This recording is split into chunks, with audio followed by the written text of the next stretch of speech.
a clip of someone in Destiny's entourage saying, let's show up and snark that person. That to me seems unlikely. It seems much more likely that Hassan just, picked up the phone and texted someone and said, I don't want this person here. But if that was the case, then I think it's fair to point out, now I don't know, a lot of the details of what happened. I don't know really hardly anything about what happened. This is my loose attempt at the best steel man I could possibly construct here. But even in that situation, I think it's a bit excessive to ban literally everybody. And then somebody in chat was saying those people were let into the event. So I don't even know what to think. Truly, I was not plugged into Twitter this weekend. I was playing a shitload of Power World and kind of ignoring Twitter. So I didn't really see the particulars. Close to Fool with $5. Hutch, I feel Soypill purposely plays dumb to stay friendly with the left flank. He outsourced the actions of Kyle and Hassan to Fox News /organizers. Listen, I don't get the sense from Soypill that he's sweeping. What I get the sense that I do get from Soypill, I don't even know if I should say this I don't know if I feel comfortable saying this. Maybe it would be better to have a conversation with him directly. But I have direct conversations with Soypill and other members of the podcast. We'll privately correspond and press each other on some of the things that we say sometimes. I feel a little bit cagey about talking about these kind of things publicly. He is my buddy. He is my pal. He is my boy, and I love him because he is my boy. But I have criticisms of some of the stuff that he says. Hey, I've always been interested in your Obsidian workflow. Do you mind commenting on how you use Obsidian and why you picked over something like Notion? No, ask me in a month or two. I need to get back into using it more. I haven't been taking notes in a while. I don't know. There's stuff to get through today. I would say though, if you want to use a note-taking app, you should just start using it. Don't get trapped into the infinite cycle of trying to optimize your note-taking process, because I feel like a lot of those people, half of them never even end up doing any note-taking. They just keep trying to find the perfect system. I want to give a massive thank you to everybody who partook in organizing this anti-war rally that we're doing here. So much love to Progressive Victory. Much love to all the candidates that are participating in this. It's one thing for myself and Crystal and Hassan. It was an anti-war panel with unironic pro-Russia imperialist. Okay. To come out here and give our anti-war talking points. It's a whole other thing for candidates who are running all around the country to come out here and lead the way also as activists, not just as politicians who are trying to ladder climb, who are trying to make a name for themselves. And it speaks amazingly of the character of the candidates that are joining us here, that they notice that this is a historic moment where we need resistance, we need defiance, we need to stand up, we need to push back, and we can't afford silence in this moment. So much love to Oliver Larkin and Abdul El Sayed and Graham Plattner and Hartzell Gray and Shoykat Chakrabarti and, Corey Bush, Claire Val. This is a long stream. It's 5 hours and 40 minutes. But when you scrub through and look at some of the guests that were on the stream, I just assume about 1,000 problematic things were said during this panel.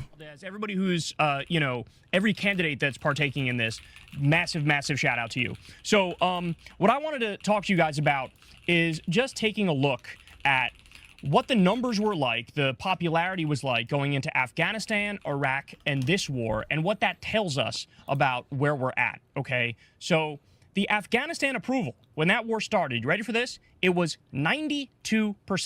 92. And that's largely because we were just attacked on 9/11, so people felt like, I want to defend my country, of course. And we were told this is the way to do it. The Taliban is protecting Al-Qaeda. Al-Qaeda attacked us. We got to go over here, okay? 92%. Then we had the war in Iraq 2 years later, and they did a massive... That was I want to say around 60%, if I recall correctly. Brainwashing campaign and propaganda campaign, lying to us and saying that Saddam Hussein was also responsible for 9/11 and that that's why we have to go into Iraq. And they were able to successfully pull off that campaign as well, but the support at the beginning was 72% for the war in Iraq. Okay. Would you like to take a guess what the support was for at the beginning of this war? The answer is between 35 and 40%. It's pretty bad. I've even seen polls as low as 25%, 27%, polls as high as 42%, but the average is between 35 and 40%. Ladies and gentlemen, absolutely nobody thinks this war needs to be done. There is nobody who is truly convinced in their heart of hearts that, like, this is the right thing to do. We need to go in and start bombing little girls' schools in Iran and bombing oil depots and giving a city of 10 million people all sorts of illnesses like Gulf War syndrome and cancer. They're not fooling anybody. And so where we're at now in this country is they don't even bother to propagandize you anymore. They don't even bother to lie to you. The empire. What are your orders just for commits Soybill? Listen, fuck Soybill. I do think, though, we're going to figure this out, okay? Wait, hold on. I'm just weirdly curious. If you were able to get through basic and stuff, would a libertarian destiny enlist after 9/11? Back in the day, yeah, I would have. I thought the Iraq and Afghanistan war were fully justified. Yeah, I was a super mega conservative neocon. I tried to join the Air Force, but I was under the weight limit. I'm pretty sure I was malnourished. But what was I thinking? What was I just saying? You just fucking threw my train of thought off. Oh. Okay. Is there a way to have a big response that isn't also like the worst response? So like, I vehemently disagree with Josiah's analysis that we don't ever have to like worry about the left flank because, you know, Trump is the bigger threat. And I'm glad that people in my community share my opinion on that. But like, Josiah's like one step away or two steps away, maybe. I don't think he's like the enemy.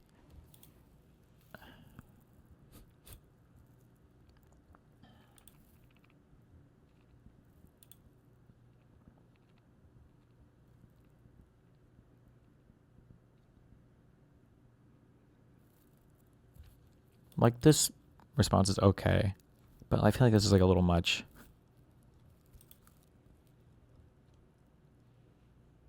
Some of y'all need to calm the fuck down. Okay, maybe this thread corrected a little bit. I generally think DGG picked the right fights. This isn't one of them. Okay, I disagree. I think this is a good fight, but not as like viciously. Yeah. Don't create enemies by being fucking insufferable.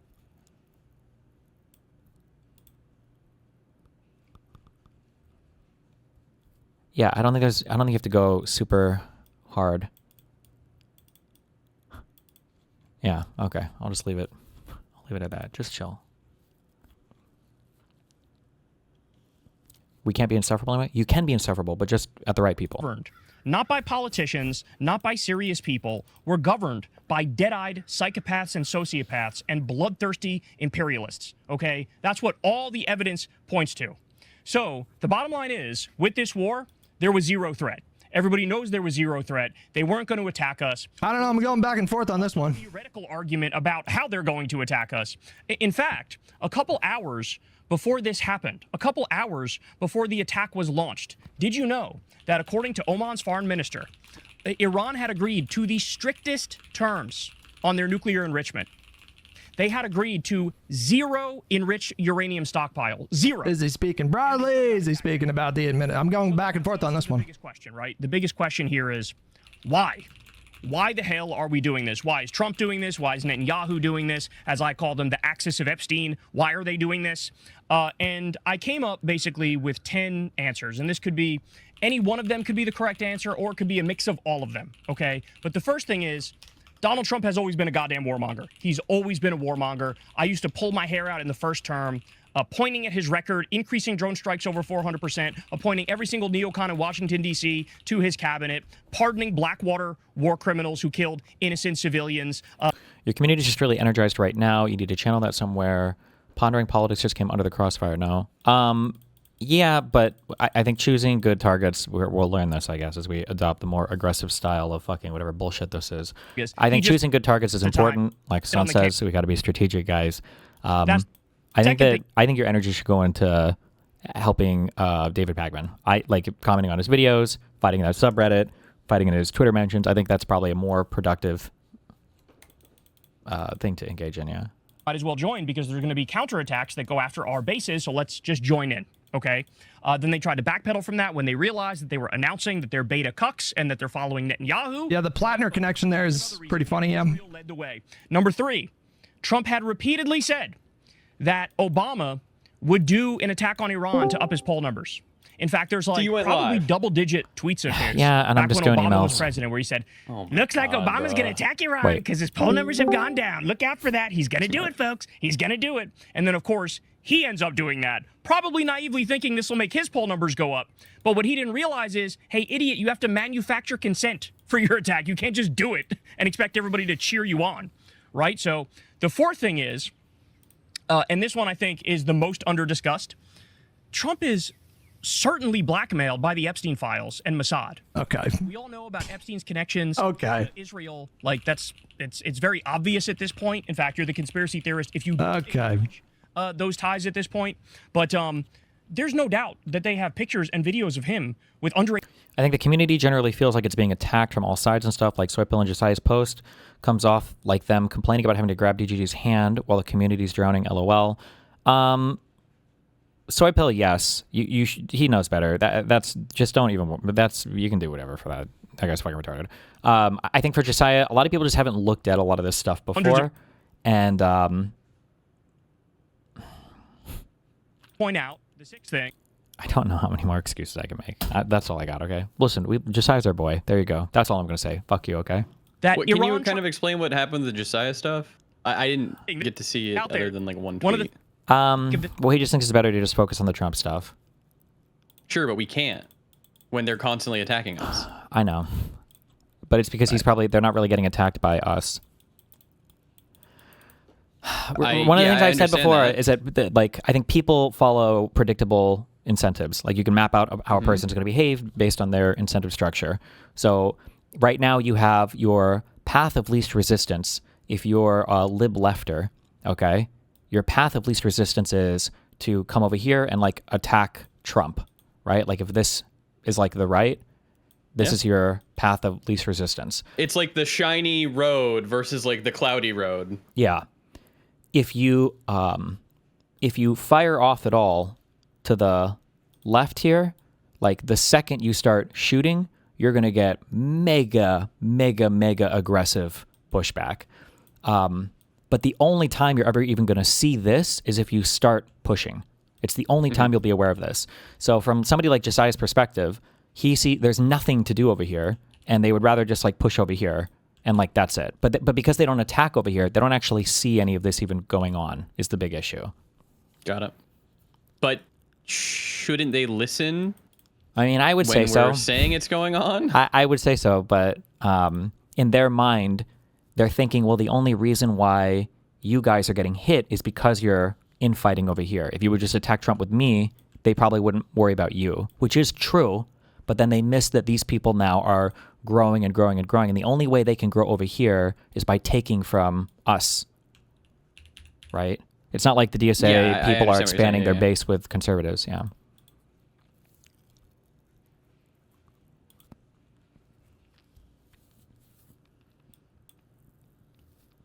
I don't know. I think this would be a good, interesting WIC panel, I guess. Maybe.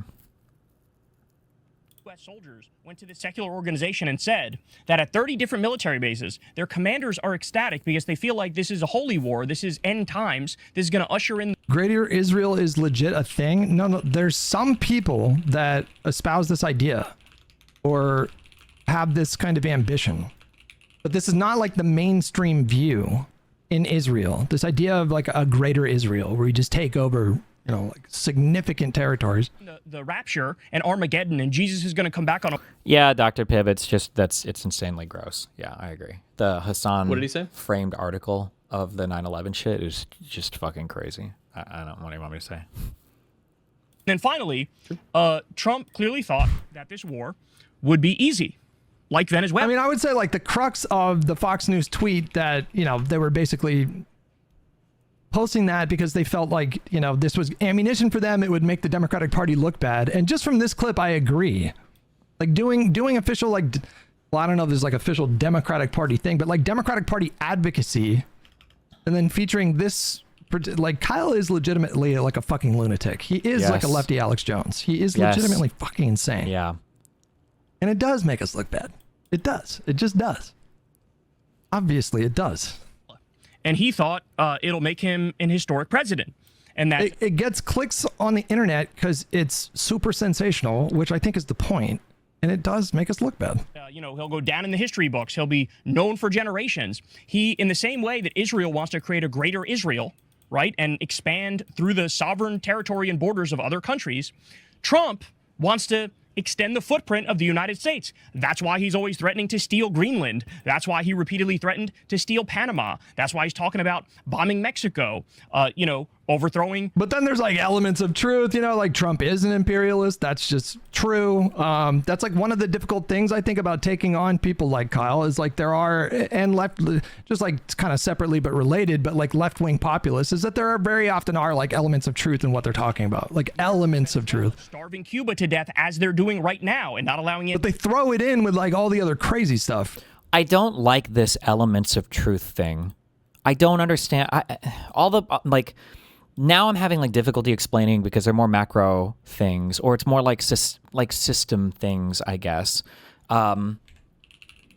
Where I've tried to explain this using like a simple math analogy before, where if somebody like writes out 2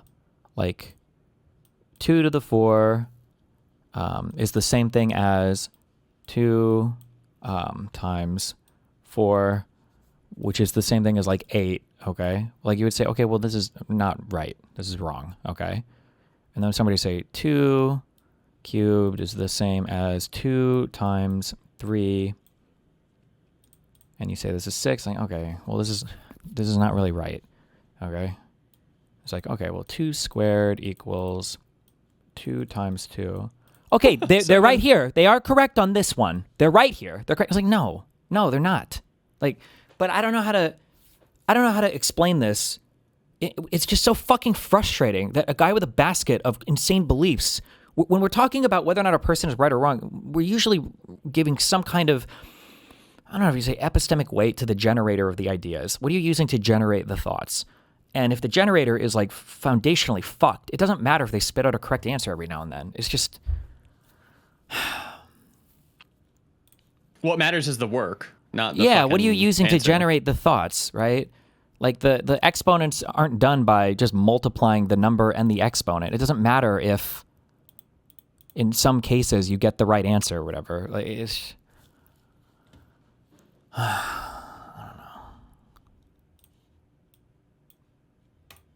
And then, to the uninformed person who's just listening to the argument being made with an open mind, they might be convinced of like a lot of the crazy stuff because he launders in like a lot of the not crazy stuff. And trying to put a puppet leader in there. Trump desperately wants to do our version of a greater Israel. And in fact, Elon Musk's grandfather was part of this movement called the technocracy movement, I believe in the 1930s. And the whole idea behind that was expand the footprint of the United States of America and basically dominate our hemisphere. And that's what Trump wants to do here as well. And so the method used to come to an answer is flawed to be able to describe. Yeah, you can describe it, but it's a thing that I feel like something else is happening in the brain that makes it so like I shouldn't have to explain what I just explained. Like it's so obviously true. Like people are in chat are saying like a stopped clock tells the right time twice a day. And it's like, okay, well, let's say that I have 3 watches that I can take and all 3 of them read the exact same time. But I tell you, one of the watches is broken, but all 3 of them are reading the correct time right now. You're never taking the broken watch ever. You would just leave it. You would trash it. Just because it happens to be correct this time doesn't mean you're ever going to take it or use it for anything. It's garbage. But the thing that worries me is sometimes I feel like, and I don't think this isn't true for Hutch, it is true for other people, is when they're okay with the watch being broken or they're okay with the flawed thought process because it's generating some correct thoughts, I think they're more okay with the thought process than they're letting on. That's my issue. If a guy goes into like a sawmill and he's eating porridge and you see the guy with like a covering over his porridge, like what is the assumption? Well, he doesn't want to eat fucking sawdust. But if a guy's working at like a bakery and there's some flour floating around and and he's not covering his food at all, he probably doesn't care if he eats a little bit extra flour, right? Like he covers his food in one circumstance because he genuinely really does not want any sawdust to get his food, and the other one, he doesn't actually care.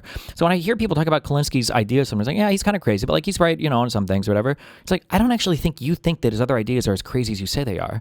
Because it sounds like you directionally agree with him. You just think he's a little bit further than you. But it's not just that like a lot of people view things on a one-dimensional axis as well, where their assumption is like, okay, like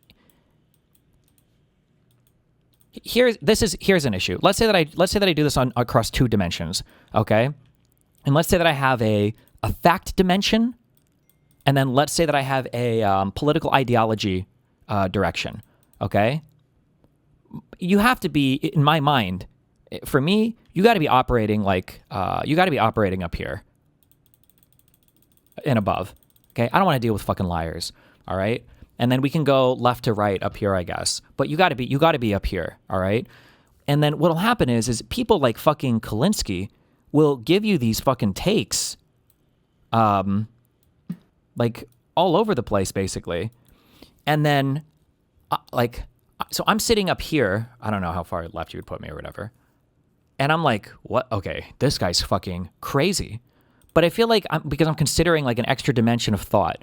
But then when I look at like other people, it feels like what they've done is they have collapsed. They're only looking at this across a single direction as like left versus right. Fuck, I didn't mean to do that. And so in their mind, they're like, well, all they do is they bring this straight up and they're like, yeah, Kulinski's kind of crazy sometimes, but like, you know, he's directionally generally okay. And I'm like, no. We're not working off of a single axis here. He's like way the fuck out into spaceman land. It doesn't matter how similar you think he maps onto your political ideology at times. He's really, really, really far away. He's down here in the loony zone. It doesn't matter where the fuck their beliefs are down here. They're crazy.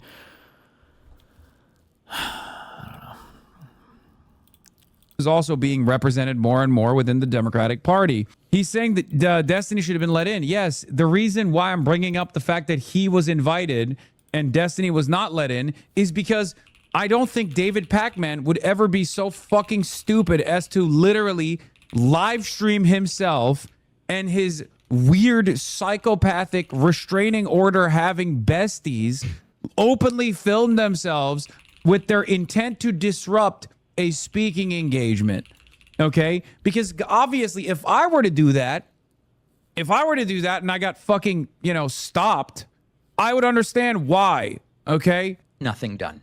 Republicans believed they were going to control the extremists. They were like, What you're applying applies more to Soy Pill. I think Hutch. No, I agree. I don't think Hutch is like masking beliefs. So there's like some big revealed preference here. Center. He's like, no, I don't like the centrists either, but we got to find a Hutch is our center guy. between the centrists and the left, the extreme left. So he talks about the harassment. I mean, that's just nuance. Mao, who prevented D from being there, makes zero sense. Yeah, none of it makes sense. That's just normal nuance, okay? You can't always like fit things into neat and tidy kind of categories, Like it can't just be like the left and the center, There is a spectrum of political ideology. Some people are correcting some of the things that he said in this video. Again, I was not super online this weekend, so I just straight up, it's not a cop-out, I just straight up missed a lot of the particulars. that outcome. But we've got to get them to get things under control right now. I've said before, I've never been a Democrat. I don't care about the Democratic Party beyond who offers the better candidates, and usually it's Democrats over Republicans. But we've got to make sure that we don't allow that party, if it is the vessel, at least for now, to something better than what Republicans are offering, to be hijacked. This is about Again, big dog. Timeline of what caused him to be banned from the event. Someone made this is very helpful. His location should be publicly available at all times while he's streaming. If Dan wants to do something useful and still be a Hassan hater, yeah, someone should send This was in January. What does this have to do with the event? this to David Pacman to be like, hey man, do you think this is defensible? Yeah, saying stuff like, just a heads up, I'm gonna Remember to use to debloat Windows. I think it was Chris Titus. physical jerk. Windows debloat, maybe look for that. This guy, bro, this guy straight up, like 2 weeks ago, it wasn't even that long ago, pulled up a journalist's email account on his screen while he was streaming and straight up said, like, here's their email Does account. Hassan If think he anybody should be wants to disallowed like, from vote- every fucking political event in the future because he posted like the how to make a fucking gun and kill people on Twitter? Do you know what I'm talking about? Yeah, I mean he should be, but the reality is he like no bad tactics, only He's bad just not targets. gonna see that ever? Yeah, I guess. All right. Yeah. Classic. harassment campaigns against Destiny's Wait, who even was that? Darius? trying to get physically in their space, and here he is filming himself with intent to fucking disrupt this event. The entire timeline of different clips. You could have wearing the exact thing that Hassan. Sherman Lamau. I told him. She's the girl in the shot Dude, collar, and then when they pull her over, you would say it would be. There you go. I literally told him that, and they said like, nah, don't pay attention to yourself. I literally told him that. We should have been like, we should have been more Palestinian. Wait, what's the name of that fucking that shitty video? I thought the name was the Complex. Is it Context? No, it was Complex, wasn't it? Oh no, wait, it was this. You need this on like your fucking soundboard, bro. What is it?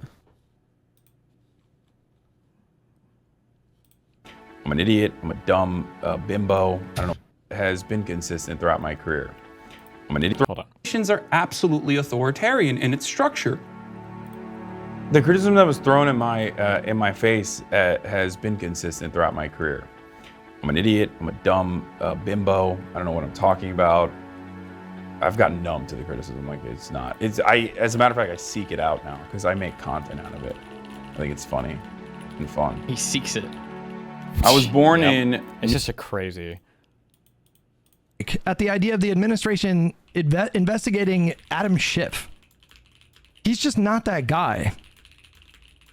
Oh, they were celebrating a State Department memo on my trip to Cuba. It's like, bro, you were literally rooting for Adam Schiff to be locked up by Donald Trump. You said lock him up on your stream.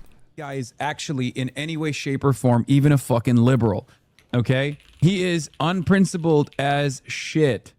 Didn't Nira just last week say she supports AIPAC over you? Yes. Queen? There's a war. There's a war Queen? has started and is in right now, and it's frankly shocking that there are no protests IRL on here about it. No one seems to care because every Dem except Fetterman has voted against the war. That silence really lets Trump off the hook. The audacity of Neera Tanden to spend 90% of the time boosting AIPAC-backed candidates and the other 10% complaining that there aren't enough anti-war protests is breathtaking. Oh shit! I got a kind of a troubling email. We're not even in a position where we can begin to talk about this, but do you want a meme? About what? 6 days ago. Hey Destiny, since you're traveling, here is some food for thought to pass the time. A good talking point for any of the corruption / stock trading stuff, and Nancy Pelosi comes up. In her entire 37-year career in Congress, Pelosi's stock portfolio grew to $130 million. This is a tidy $3.5 million a year compared to Trump making an estimated $1.4 billion in 2025 just from crypto gains. I saw this phrase and it has been ringing in my head ever since. Quote, "The canary isn't in the coal mine to dig," end quote. A signal is not there to remedy an action, but to make sure that we are paying attention. I keep coming back to the emoluments clause violations with Trump. It's all about the signal that the leader of this country couldn't even consider taking a personal boon over the benefit of the country. But we let the canary die and Trump won, and as a country we signal to Trump and his cronies that we actually don't care about the corruption, so he's rationally taking it to the extreme this term. Something I've been thinking about for a while is how the anti-vax movement is a vector of attack for foreign adversaries. I think this could be a real danger in the coming years. MAGA has opened us up to foreign actors, should they choose to go that route. How the MAGA anti-vax are a specific vector breakdown as, 1, they are suspicious and outright hostile to modern medicine, such as not doing preventative care like vaccines and view treatments the same. And then a subpoint to this is they view basically all vaccinated diseases as no worse than a small cold. My own family has said this in regards to measles, and if it is bad, it's just gut inflammation. 2, they view going out while sick almost as a virtue. I'm not going to stop my life for a little cold, and others won't really get that sick.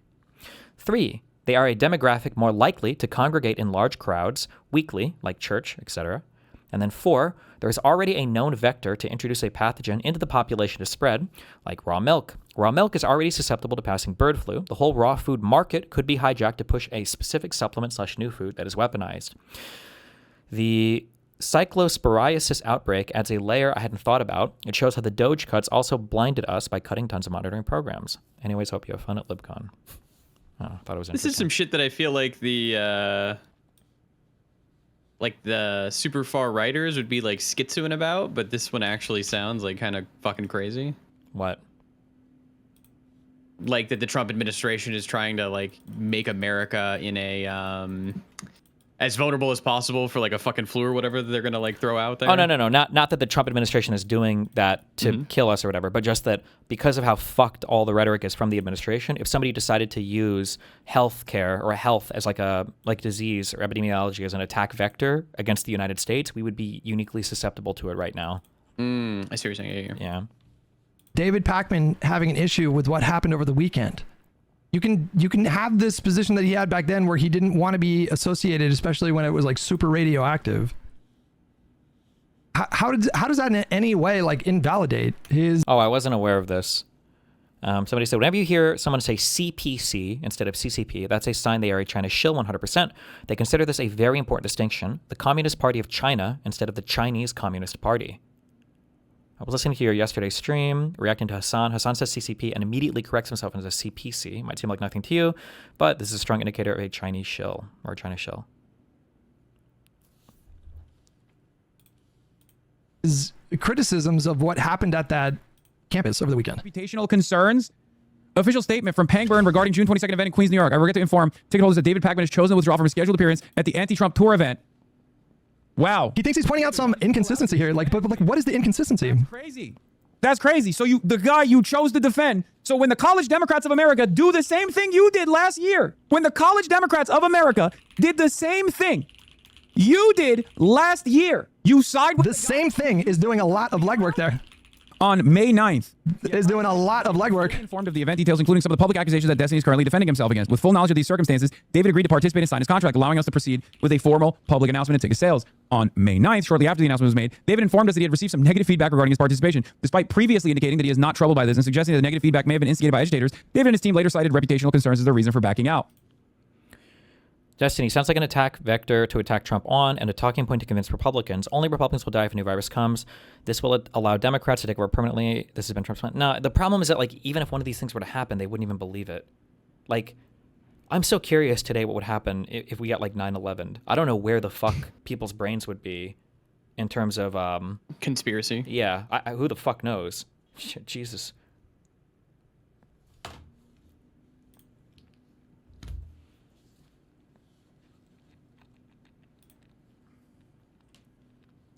Should I tweet at him and say, hey, David? Oh my God, this fucking guy. This fucking guy. Fucking guy. It's a video of him talking about how he's, apparently he's opposed to what he perceives to be like mass harassment campaigns. And then all throughout the video, he's doing these very obvious dog whistles. I don't even know if I would say it's a dog whistle. I would just say it's a whistle, but. To his audience, to brigade the fuck out of David Pakman. He is doing for brigading Pakman? Yeah, that's true. Not so subtle harassment campaign in that video. It's also fucking absurd. All right, we got to switch away from the drama a little bit. This interview got people talking. Crystal Ball interviewed a Democrat, elected Democrat who serves in the U.S. House of Representatives. Fuck, I was going to watch this today. His name's Rep. Adam Smith. I don't know what district does he serve in, guys.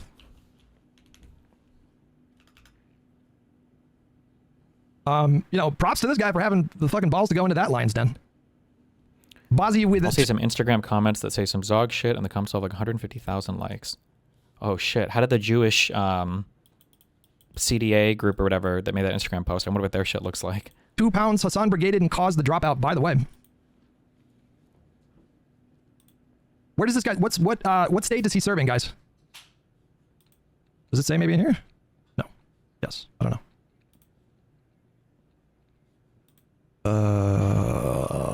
I'm gonna guess Michigan. I'm gonna say Michigan. I don't know. Let's dive in. Let's go. All right, guys. We are now joined in studio by Representative Adam Smith. He is a Democrat. He is from Washington. He is a top Democrat, in fact, on the House Armed Services. You get so defensive, Hutch. You actually reached out saying you wanted to have a conversation about the future of the Democratic Party and your ideas therein. So very excited to have that convo. Welcome. I like. Listen, just immediately, the guy's got moxie. The guy reached out and asked to have a live debate with Crystal Ball. Listen, we need more of these courageous libs. This is exactly what I have been saying is necessary in this moment. It's not that we should take a position of like blacklisting any appearances in these spaces. If we just concede all that territory, that's bad. If we look like we're trying to like blacklist people, that's an optics L. We need people that understand the dynamic and that go into these spaces ready to have like a little dogfight. Yeah, good to be on. Thank you, Chance. Of course. So before we get into all of that, You are at the center of a bunch of very impactful votes as the ranking member on the House Armed Services Committee. So if you don't mind, I wanted to start by talking to you a little bit about the NDAA, that's the National Defense Authorization Act. Section 224 has been of a lot of interest to our audience. This is what would effectively partially merge the U.S. military with the Israeli military. You were originally in support of it. You changed your position on it. I just wanted to know about your thought process here. It wouldn't merge the U.S. military with the Israeli military. What it does is it talks about co-development programs. Yeah, So we can actually put element 1 up on the screen. One time I wait, are you here right now? Yeah. I tweeted out a joke that like one of the most special moments of my life is when I like drive to the local grade school to give flowers to my girlfriend. Do you remember this?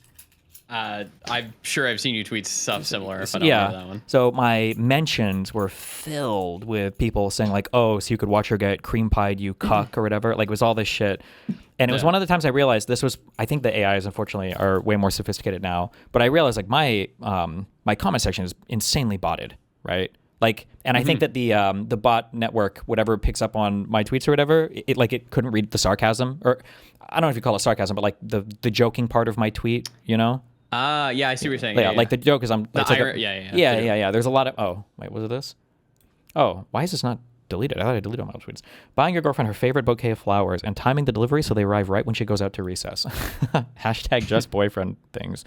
And I had so many replies like this. Is this advice on how to find a woman that gets railed by every man in the city? And then she dances with another man.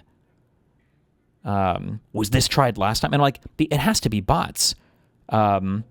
Yeah, because or I guess, like, if I'm being the best faith possible, it could be, like, people who speak another language. No. Kat Kanata is that woman that I debated in the Twitter space. Like, like she sees, like, oh, you're so edgy, right? That is like is an edgy joke or whatever, right? Yeah. Is that why your whore wife left you for another man?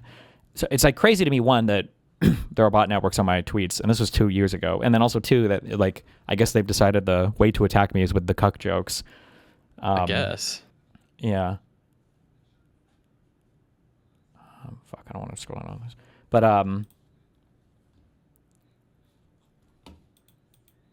I wonder, because I just saw this, somebody apparently posted this in a sound sub 13 minutes ago. The leader of Epstein Island can't even do basic math. Oh. My guess on that one, is there a video or no? No. Okay, so they're just lying then. Well, my guess is this is one of my fans. You think this is one of your fans putting it on the Hassan subreddit to fuck with them? I guess that was my guess. Oh shit! I don't know. I thought it was just a Hassan fan doing it on there and just like being a liar. Okay, wait, never mind. Maybe it is just a Hassan fan. Fuck. Or wait, what is this account?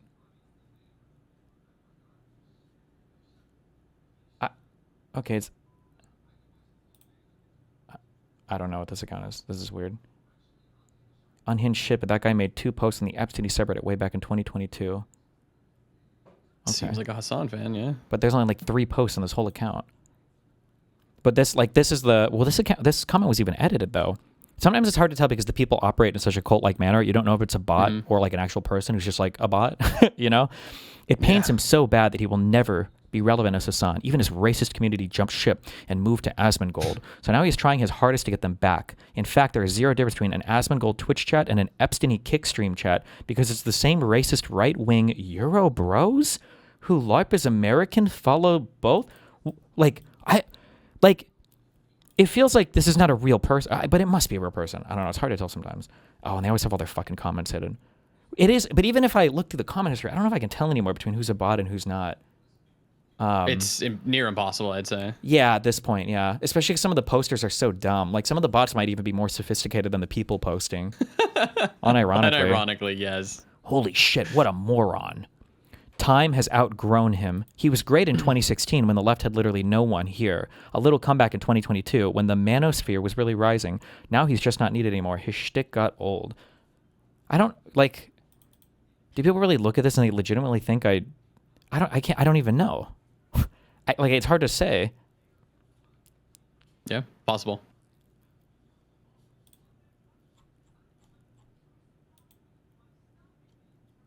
don't even know why this guy got downvoted. Was he not shitting me hard enough? I don't know. Well, Sure. it's discussing because it has some of the I mean, specific the Pentagon has 1,000 different development programs that they're put together for procurement of, I don't know, everything from the F-35 to a radio. Unironically, is there any reason you won't outsource bots to amplify yourself? I don't know. I've been trading more on values that I have over the past several months in terms of like doing the clipping and how we attack people. I don't know if I would ever change on the bot thing. There are still some things. There are some things that I'm not willing to do because I feel like once you've passed this point, you've lost yourself too much. Like I don't think I would ever be in favor of like fabricating a rape allegation or like what Pixie and all these people have done to me, or like lying.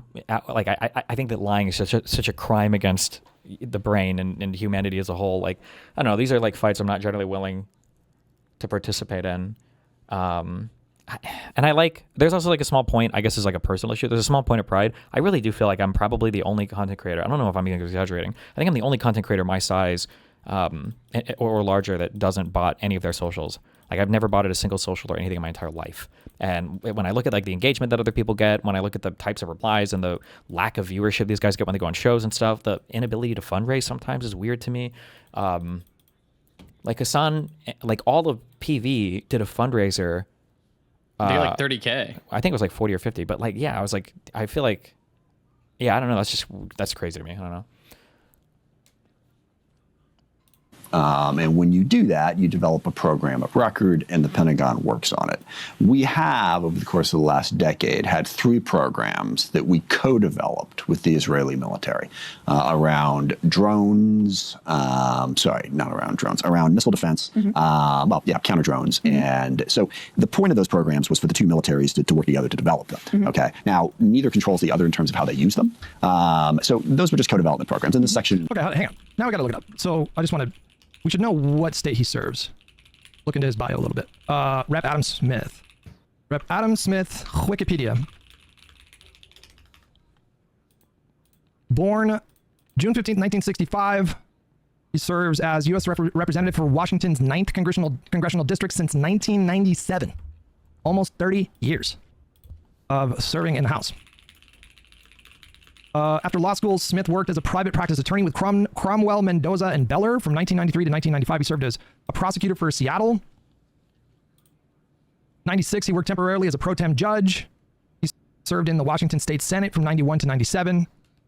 He was 25 years old at the time of his election in 1990, defeating a 13-year incumbent. November is after October. That's the 11th month, right? November is when our midterms are. What is the date for? November 3rd. The Israeli elections are October 27th. Wow. Person overlook all 3 of those programs, and let's explore the possibility of more co-development programs. Right. So it says to expand and accelerate bilateral defense technology research, development, testing, evaluation, integration, and industrial cooperation. That goes on to spell out what all that means. Right, and it didn't create any new program. And by the way, missile defense was the big thing that we had there, and it just so that was the point of it. And mostly, I see this as a benefit to the U.S. military, particularly when you're talking about missile defense. The Israeli military is really good at it. They can help us develop those systems so that we have a better system. I think it's an incredible exaggeration to say that this would merge the U.S. military, because out of thousands, literally thousands of programs, we would have 3, 4, maybe 5 or 6 that we were co-developing with the idea. Now this is interesting to me because I saw people tweeting about this, and the way that people online were tweeting about it was saying like, oh, they're voting to merge our militaries, which that put up a red flag for me right away. I didn't bother to look into it, but I was like, okay, I'm a little skeptical of that. Did you guys see tweets about this? I saw like 100 tweets about this. Did you guys see what they're doing in Congress? They're going to merge our militaries. Yeah. But you've changed your position now, correct? You oppose it. So what I was half listening to that. Oh, is this the claim about the U.S. and Israeli military are going to merge or whatever that people were talking about? Is this an actual talking point? Yes, for a little bit. It was fucking retarded, yeah. Do it, but I was like, okay, I'm a little skeptical of that. Did you guys see tweets about this? I saw like 100 tweets about this. Did you guys see what they're doing in Congress? They're going to merge. Did you watch The Odyssey already? I did. I thought it was sick as fuck. When Brad Pitt shows up and he does the jump whoosh, and he stabs the dude in the neck. Damn. our militaries. Yeah. But you've changed your position now, correct? You oppose it. So what are your concerns? Because I'll tell you the concerns, from me personally, I think shared a lot by our audience, is you are well aware there is a reckoning happening with regard to the U.S. relationship 100%. with Israel, especially in the Democratic Party. Yeah. And so what appears from the outside is that while votes are increasingly becoming difficult for Israel to win in terms of overt aid being granted, this would be a way to secure the Israel-U.S. relationship without having that transparency and that democratic accountability that would come from a vote. So that's the concern, is that it would make the Israeli-U.S. military relationship more entrenched in a way that lacks any sort of democratic accountability. It's already pretty fucking entrenched. That at all. I mean, what we're talking about. What are your concerns then? Well, sorry, two different questions here. Yeah. My concern is I don't support the Netanyahu government, and I certainly don't support what Ben Gvir and Smotrich are doing. And that's been, I think, the real challenge for me is Israel has a right to exist. Israel is threatened profoundly by Hamas, Hezbollah, Iran. So how do we help them defend themselves? Well, at the same time, they've got a government that's frankly out of control, particularly in the West Bank. I associate myself with Rahm Emanuel's speech in Tel Aviv last week, where he said Netanyahu has decided that he is going to be able to defeat all of his adversaries. So whether you're talking Lebanon, Gaza. I saw so much of that. Yeah, it was everywhere. Everyone was like, emerging our militaries. And then with Smotrich and Ben Gvir, you've got people who really do want to drive all of the Palestinians out of Gaza and the West Bank, and they're in the government. Okay, so every person I've ever met who has heard of you, mostly through TikTok clips, only has positive things to say. Unironically, usually something along the lines of, oh, that guy with the blue hair is pretty smart. I think the negative shit isn't out there naturally and likely only comes up through targeted email campaigns whenever the snarkers learn you're going to be at some event. Yes, that is how that works. Like, I know they did an email thing for the plushie and for David Pakman the first time. One of the reasons maybe why you're seeing such a big kick up of shit right now is because there was a lot of pressure to get me canceled from the LibCon event. I don't know if I talked about this on stream, but there were emails and there were people that I had to talk to. And for the first time in my life, I started throwing my shit around a little bit. There was a conversation behind the scenes where it got to the point where I said, if somebody, I'm like, there's no way that you can kick me from this event because this guy is scared because of some email he got. Like, I'll replace the sponsor here, because it was for like 20 or 30K. I was like, I'll sponsor the fucking event if we're talking about this guy dropping out. Like, so I sat on business finally. Okay, a little bit on this, and it actually worked out fine. And obviously nothing exploded, nothing went horrible. Did they drop out or no? No, they didn't. No. And nice. I went to the event and nothing bad happened. It was like, just no, the trust event me. was amazing. Yes. But the I mean, like, you can see the whole origin, the genesis of that entire email thing was a person in Gisticle's chat was making posts on Hassan Piker's subreddit saying that they should email the LibCon people, and people were doing it from that sub, and probably from Kiwi Farms too. But I think that people are so used to getting me canceled from events when that didn't work, especially for LibCon, I think that probably sent them into a bit of a tizzy. So that's probably some of the reasons why like Gisticle has been a little bit more directly involved, and Hassan has been amplifying them. It's probably really irritated that I didn't get canceled from that. Blew event. their mind. So the basic idea of the program when it was first presented to me, like I said, it's co-development programs, and like missile defense, something we could definitely learn from Israel on. And it's a program. You can decide whether or not to do co-development programs. And by the way, if we decide in Congress that we don't like that program, we can vote it down. It's not outside of the democratic process. We don't have to vote and approve every single program of record that the Pentagon develops. Mm-hmm. So I don't agree with that aspect of it, but a couple of constituents in particular reached out to me and explained that, look, at this point, voting for anything that integrates the U.S. and the Israeli government further, given where the Netanyahu government is at, is just a statement we don't want to make right now. And I agreed with that. And that's what caused me to change my mind on that particular issue. So you've said you would vote against that on House floor. I would vote to remove it from the bill, yes. So you are ranking member, House Armed Services. That makes you one of the four most important people in D.C. in terms of what ends up in the NDAA. And for our audience, except for the fact that I'm in the minority. You're in the minority, of course. And I don't control yes. what the majority does by any stretch of the imagination. But what I wanted to know is if you would use that position when it comes to conference, which is when this is for our audience, I know obviously you know this, when the Senate version is merged with the House version and any difference are reconciled. I will advocate for the removal of that provision. And if it's not removed, will you refuse to sign off on the conference report? I don't know that I would go that far. It depends on what else is in the bill. I mean, look, the bill itself has the massive problem that it's continuing to fund the war in Iran, which is an utter disaster. So. True, but $10, obviously Trump is the devil, but USA intervention there has been more beneficial to Palestinians. I understand leftists want Israel to fall, though, but few of them will say they want Israel to be bombed. I am probably not going to vote, almost certainly not going to vote for the bill as it comes off the House floor now, just in and of itself, regardless of that particular section. Just because of that one section, I don't know that I would vote against the entire bill. Well, that was actually the other thing I wanted to ask you about is, why are Democrats considering supporting an NDAA at all while Trump is prosecuting a disastrous, illegal, unconstitutional war, which to your credit, you've been very vocally outspoken against? Yeah, well, there's a couple of layers to that. First of all, and this is where we get into... He's going to try to hit her with nuance and complexity, and that is not something that Crystal Ball historically has demonstrated a capacity for. some of those divisions within the Democratic Party. I believe that we do need to have a Department of Defense. We need to support our troops. We have national security threats that we have to be prepared to deal with. All right. So do people disagree with that? Well, there are somebody. Look, the Democratic Socialists of America in their platform Yes. is defund the Department of Defense. Yes. It's in their platform. Yes. The candidates that you're. Yes. I wonder if she's going to engage with that. No, no, because these people have the most. Well, Crystal is smarter than this. As sad as that is, people attacked Kamala Harris because Kamala said she wanted to have the most lethal military, like that the U.S. ever had. We should want to have a lethal military. Like that's the point of a military, is to be lethal. Like people get so stupid about funding defense and everything, and it's like I think sometimes these people legitimately think the United States should drop all of our arms and like get rid of all of our nukes and just like be a pacifist nation. Ugh. I wonder if she supports that, you know? Aware of. Our troops, we have national security threats that we have to be. She just immediately, her instinct right there was to start sweeping. If you guys noticed that. Just immediately, she was like, I assume she's going to say, well, is anybody actually saying that? Prepared to deal with. All right. So. Do people disagree with that? Well, there are somebody. Look, the Democratic Socialists of America in their platform is defund the Department of Defense. It's in their platform. Have any of the candidates that you're aware of held that position or? That's exactly what you. Bro, it's in their platform. It is in their platform. Yes. Why would you possibly ignore that or try to dismiss that? Yeah, but is anybody actually saying that? You know, like it's in their platform. How else are we supposed to take that? Advocated that position. I see lots of people advocate for cutting the Pentagon, which I would agree with. That you may agree with as well. I don't know. I haven't heard anyone advocating for getting rid of it. At least nobody who's elected to office. It is literally in their fucking platform. All right. Whatever. Yeah. No. I like his vibes. Listen, I think he's going to handle this well. I like the vibe so far. You know, we'll see where this goes. But it's part of the DSA platform. Yes. Okay? Yes. And Yes. also a broader. Do you agree with everything, single word of the Democratic Party platform? I do not. Okay. Okay. So yes, but so should you be held to whatever views are theoretically in some policy position paper? Yes, of course. Like every Democratic Party elected, like every elected Democrat, when the party releases its national platform in 2028, every elected Democrat is going to be held to account about that. And so there are going to be Democrats who maybe come out against this or that part of the platform. But it warrants the question, you know. So like I don't like Daria Lisa. Does anybody seriously doubt that she would support literally defunding the entire Department of Defense?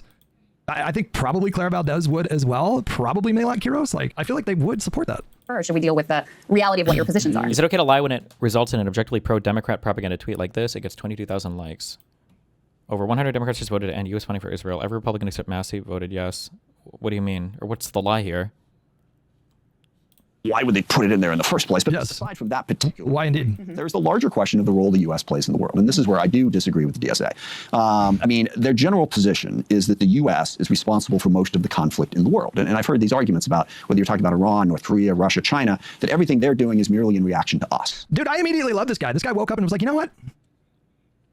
Wait, what? Why did the trib just get timed out? What happened there?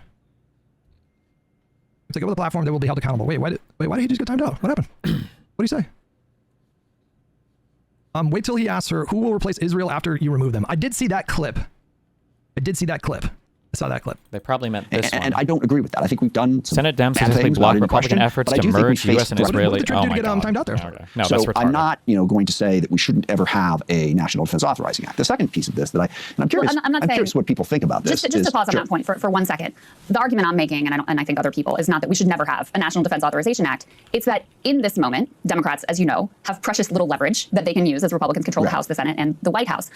Trump is prosecuting what is an illegal war. There was a war powers resolution that was passed through the House and the Senate that he is in violation of. I think the honest answer here is that there are political realities that are difficult to ignore. So I assume the calculation is like, well, if you hold up, it's one thing to do a shutdown over funding like DHS in a way that it doesn't like immediately like harm the national security, which is what they did. That was like a smart use of leverage. That was an effective use of leverage. They won that shutdown fight. Do you agree with the 1.5 trillion budget request? Like, should that be given? No, I don't know what the fuck the money, the current admin is just fucking crazy. I don't know what the fuck they need the extra 500 billion for. Miss me with this fucking crazy ass bullshit. Holy shit. No, that's insane. Do you know why they want it? Oh, I don't know why. To build bigger They fucking wanted boats? to build their military back. That or he built whatever back the because first of what term, they were or- using in Iran, yeah. Okay, it's fucking retarded. They literally want 50% more. Like they want 1.5 trillion instead of their 1 trillion that they usually get. It is like, if you ever want to feel suicidal, I don't know if you've ever felt that way before, if you want it, if you miss it, arguing the talking point that Republicans are worse for the budget than Democrats is the most, like, it is a dogmatic religious belief, paradigmatic of the American mind. Democrats and Republicans alike subscribe to this idea. I think even today, I think I saw a poll yesterday that Republicans are still considered favorable when it comes to the economy over Democrats. It's just like the stereotype is that Democrats are kind of like these weak losers that like care about the poor, but they suck with the economy. And Republicans are like the strong guys who, you know, they might be mean, but it's tough love because they're good for the economy. No! They suck shit. They suck at it. They suck at managing fucking everything. Even the neocons sucked at managing the fucking budget. I don't know why they get this reputation. It's so annoying. Is this called a truism? It's another thing entirely to. I would call this a truism. Yeah. It's just like a thing. It's just like taken as true. It's like, but it's not at all. Yeah. Like torture it for a second. Same thing. It's like all the complaining I do with like the fascist regimes in history and everything, where it's like you've got like the weak affirmative action, woman suffrage, minority lover regimes, and these guys are weak and they need to be strong. And we need to recognize that it's like a master race or one type of people. And it's like all of those people that had like the crazy like regressive social beliefs. All of those regimes die in like a single generation. They suck. None of them end up actually working out as some kind of fucking. They all envision themselves as being some like Spartan master race, but they end up being like an army of Asmongols who are conscripted and given assault rifles they can't even carry. It's just like crazy how like these truisms are just given as like, well, this is the way to run it if you really want to be fucking hardcore. And it's like, but it's not. It's actually like the gay diversity woke shit or whatever. It's the trans drone operators that are killing the brave white proud Russian soldiers. Yeah, not even because it's like the minorities. I think they're conscripting in Russia, but I don't know. The truisms that run around with a lot of this shit. Oh god, it triggers the fuck out of me. I don't know. Like be the party that votes to like not fund the Department of Defense. I imagine politically for Republicans that would be like a really like effective, easy line of attack against Democrats. And so like, I don't know, maybe I'm wrong about that, but that just seems to be like obvious political calculation. Just to be clear, it's a bigger part of the problem. Even if this war was. Sorry, reading another meme. Hi, Stephen, longtime viewer here. I watched the portion of your stream where you briefly covered the Tallarico/Crockett discourse. As a former staffer for the Tallarico campaign during the primary, I hope I can add some context to that race and how we got here. It's been incredibly interesting to see how the factional battle lines were drawn in this race from the beginning. The first person to announce their candidacy for the Senate seat was Colin Allred, who performed pretty poorly against Cruz back in 2024. Second was Tallarico, who announced in September and fairly quickly gained traction as folks discovered his background and profile as a state legislator. Finally, Crockett joined the race in December, quite literally in the final hour before the filing deadline expired. Soon after, Allred dropped out, recognizing that he didn't have a clear path to winning the primary and jumped to a congressional seat in Dallas. This cleared the field for a matchup between Tallarico and Crockett in March. In the initial days of Representative Crockett joining the race, things were pretty positive. Both candidates seemed to recognize that tearing each other down in Texas would do no one any favors going into the general against the Republican machine here. James even put out a video welcoming her into the race and asked volunteers to treat her with respect. At this point in the race, the battle lines began to be drawn. Tallarico managed to get the support. I feel like somebody told me at one point, if I write stuff, I try to get rid of it. I think using passive voice is bad. At this point in the race, the battle lines were drawn is better than began to be. There's like I think that's called passive voice. It's always clumsy when you write it. I forget sometimes, but I try to get rid of this. Anyway, sorry, random thing. Tallarico managed to get the support of both left progressives and white moderate/reform-minded Republicans, while Crockett received the bulk of her support from black moderates and some Harris loyalists still active online. In my view, white moderate voters clung to Tallarico because of his do-good Christian bona fides, while left progressives used him as a vector to attach their anti-Israel sentiment to the race since he refused AIPAC money. As the race went on, Tallarico made a concerted effort to also court Hispanic voters with events, Spanish-language ads, and phone banks. His path to victory in the primary was clearly through turning out older white voters with moderate to Republican backgrounds and young white/Hispanic progressive voters. We tried earnestly to court black voters in the primary, but I can't blame them for backing Crockett, whose reputation precedes her in the state. The most interesting aspect of this race has been the online pundit class, the take-havers, so to speak, and how they ultimately shaped the primary and continue to exert, in my opinion, unearned influence going into the general.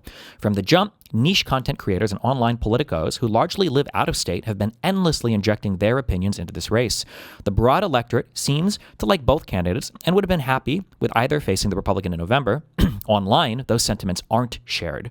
Some progressive creators go incredibly hard after Crockett's most vocal supporters, while others subscribe to the mindset you described in your stream, essentially pressuring black voters in the state to set aside their reservations about James. Some of Jasmine's most vocal supporters are practically writing Republican ads for them problem with the way that they talk about Tallarico. Most of the vitriol online has little to do with Tallarico himself and more to do with proxy battles between online factions, either folks who felt spurred by Crockett's loss and want to watch James crash and burn, or folks frustrated with Crockett's behavior who want to see her expelled from the party. I hope this makes sense. It's been genuinely difficult, even for me, to parse the ideological battles being waged online over what's overall been a positive race, one that's uniting Texans in a way not seen since Beto's run in 2018. I'm happy to keep sharing context or answer any questions from the ground here if it's useful for you to continue covering the race. Oh, shit. What?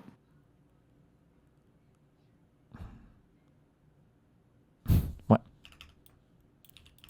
Why wouldn't you... Hold on. What? Waiting. This is the last paragraph. Why wouldn't you put that at the start? Oh. Forget you heard any of that, sorry.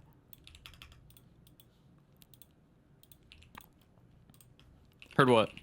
Yeah.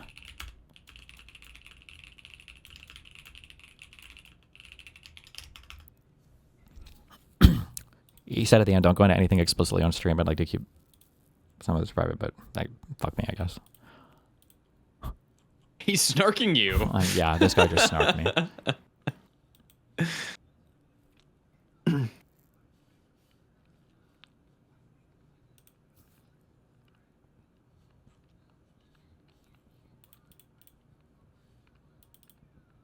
Legal, it would still be a disastrous, stupid, terrible, horrible idea. We 100% agree on that. But it is also illegal. Yeah. So why not use this moment when they would dearly like Democratic votes? I'm not disagreeing with you on that at all. Yeah. So you think that, so you won't support an NDA and you don't think the rest of the Democratic Party? There will probably be some who will and some who won't. I mean, and again, what are they talking about? NDA? Does that stand for something that's not non-disclosure? What are they talking about? Still be a disastrous, stupid, terrible, horrible idea. Just to be clear, it's a bigger part of the problem. Even if this war was legal, it would still be a disastrous, stupid, terrible, horrible idea. We 100% agree on that. Oh, they're talking about the whatever the authorization for military force would be or whatever, I think. But it is also illegal. Yeah. So why not use this moment? National Defense Authorization Act. And they would dearly like Democratic votes. I'm not disagreeing with you on that at all. Yeah. So you think that, so you won't support an NDA and you don't think the rest of the Democratic Party? There will probably be some who will and some who won't. I mean, and again, how do we use that leverage in an effective way? Isn't that the question? Yes. And keep in mind also the national. Isn't that the question? Yes. Actually fund anything. It's not the appropriations bill. It's the authorizing bill, which is the other point I've been trying to get to. Congress needs to exercise oversight of the Department of Defense. What would we actually accomplish if we did this thing? Collective bargaining for all these. That is a question that I feel never comes up in Crystal Spaces. That is such an important. For all these. That is a question. As oversight of the Department of Defense. What would we actually accomplish if we did this thing? Yeah. For all these. Nobody ever goes that far. That I feel never comes up in Crystal Spaces. That is such an important question, I think, in politics. Like, what can we realistically expect is going to happen from this? Could anything bad happen from this? What good things could possibly come from this? I think that they just like don't ask that question. Ryan Getty, another peaceful day in Libland. Things are heating up out there, buddy. It's starting to get weird. It's starting to get dialed up. The tensions are reaching a fever pitch. It's only going to get worse. The employees, which we got put into the bill. We've got a variety of different things that fence Secretary Hegseth's budget. It's getting weird out there, guys. Turn over more information. It's us exercising our oversight. If we pull back from that and don't do anything, that winds up with the executive branch having all the control and all the authority. If we just don't pass anything. So there are some things in this bill that exercise oversight of the Pentagon. We step back from that. Trump just goes and does what he wants to do without any congressional oversight. So that's the balance. Because I think the mistake when you say leverage, the notion is if we say we won't vote for it, the Republicans will therefore give us this, this, this, and this. Well, it'll put some pressure on them. Yeah. I mean, a lot of the... I like this guy. I immediately like this guy. Sure, it will, but they may not. But it's fanciful. It's fanciful thinking. It's fanciful thinking to think that like you can force any outcome that you want. You can create any leverage that you can conceive of and force the capitulation of the majority party. That is fanciful thinking. It may not result in that. So, yes. But it may be worth a try. Iran was already very unpopular. 100%, And yeah. 100%. Yes. Let me ask you about your vote for the Thomas Massie amendment, which would block aid to Israel. And this is another one where you had told one outlet that you were planning to vote against it, and then you changed your mind and decided to vote for it. You put on a statement saying that you wanted to send a message to Benjamin Netanyahu. I'd love for you, there's actually been a lot of pro-Israel folks who've been attacking you, saying you gave in to pressure tactics, et cetera. I'd love for you to explain your own words, how you came to this place, because I do think your vote and others are quite extraordinary, given where consensus within Washington has been on the relationship with Israel. You had even Nancy Pelosi voting for this amendment yourself, given your position and your track record. You're someone who's been supported by AIPAC. Just take us through this is going to take That's fine. Take your time. Okay, because it's like, let me try to explain this. Like you're 12. Bad Company was $5. At least Crystal is making strides. She didn't open up with, why the fuck are you here? That's true. That's true. That's true. That's true. Progress, not perfection, right? The real challenge here is what Israel has historically been. Okay, Israel was historically a democratic state in the middle of no democratic states. They were a very strong ally of the U.S. We partnered with them on a variety of things, counterterrorism being the biggest thing during the ISIS fight and elsewhere. So you've got that historical relationship. And then you've got the reality of what Israel is living in. And that is that they are the only, well, except for Ukraine, they're the only country in the world, well, they're the only country in the world that from the day they were founded, people have been trying to eliminate them. I mean, there's no other country in the world that, Yemen and Saudi Arabia fought, but the Houthis never said that Saudi Arabia didn't have a right to exist. Okay, very existence wasn't on the line. When Israel came into being, from that very moment, they have been attacked constantly. And it comes down to a fundamental question: does Israel have a right to exist? Now, I'll tell you, this is absolutely the DSA position. Is that they don't. Okay. Well, let's pause on that. I want to get to the DSA, and I don't want to fight you on all of this, but I want you to get to your point. I got to get through this. Yeah. I got to get through this. Okay. So if you have a situation where Israel is threatened on all sides, and I know it's like, well, no, it's not saying they don't have a right to exist, just they have to let all the Palestinians back in, and then effectively the Jews no longer control Israel. Okay. Well, I'm sorry, but whoa, who the fuck? Who is this guy? Something Smith? It's not Adam Smith. What's this guy's name?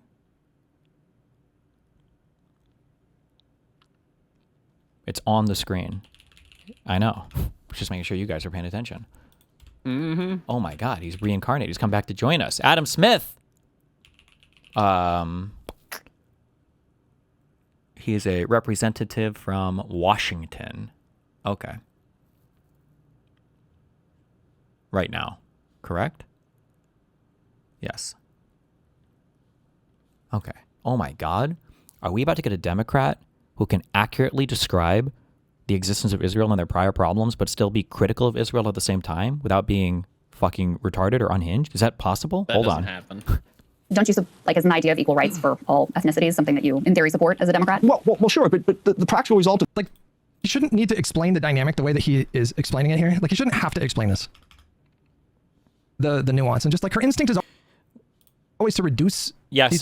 The problem is that I just don't know how to do this for Americans. I'm sorry, but when Americans start talking about doesn't there need to be equality for all the ethnicities? You're just not really qualified to talk about any other conflict on the planet.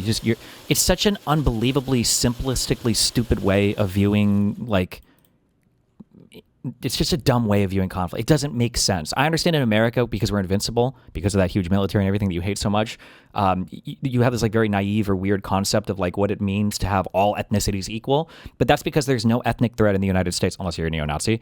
And there's no group of people trying to migrate 250 million people into the United States.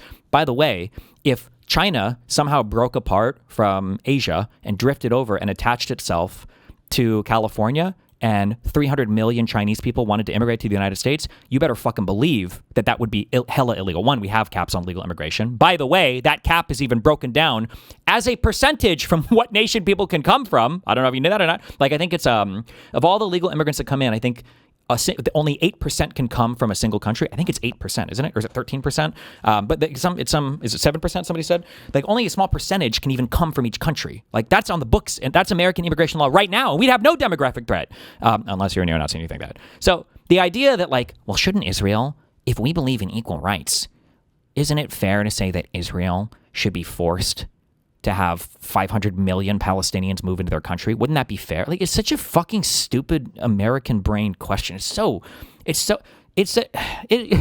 so disqualifying. It's like somebody wanted to talk build orders or strats in StarCraft, and they're fucking Silver League. And I'm like, bro, you don't even know how to build units. Why the fuck are you trying to talk builds? You shouldn't even be in this conversation.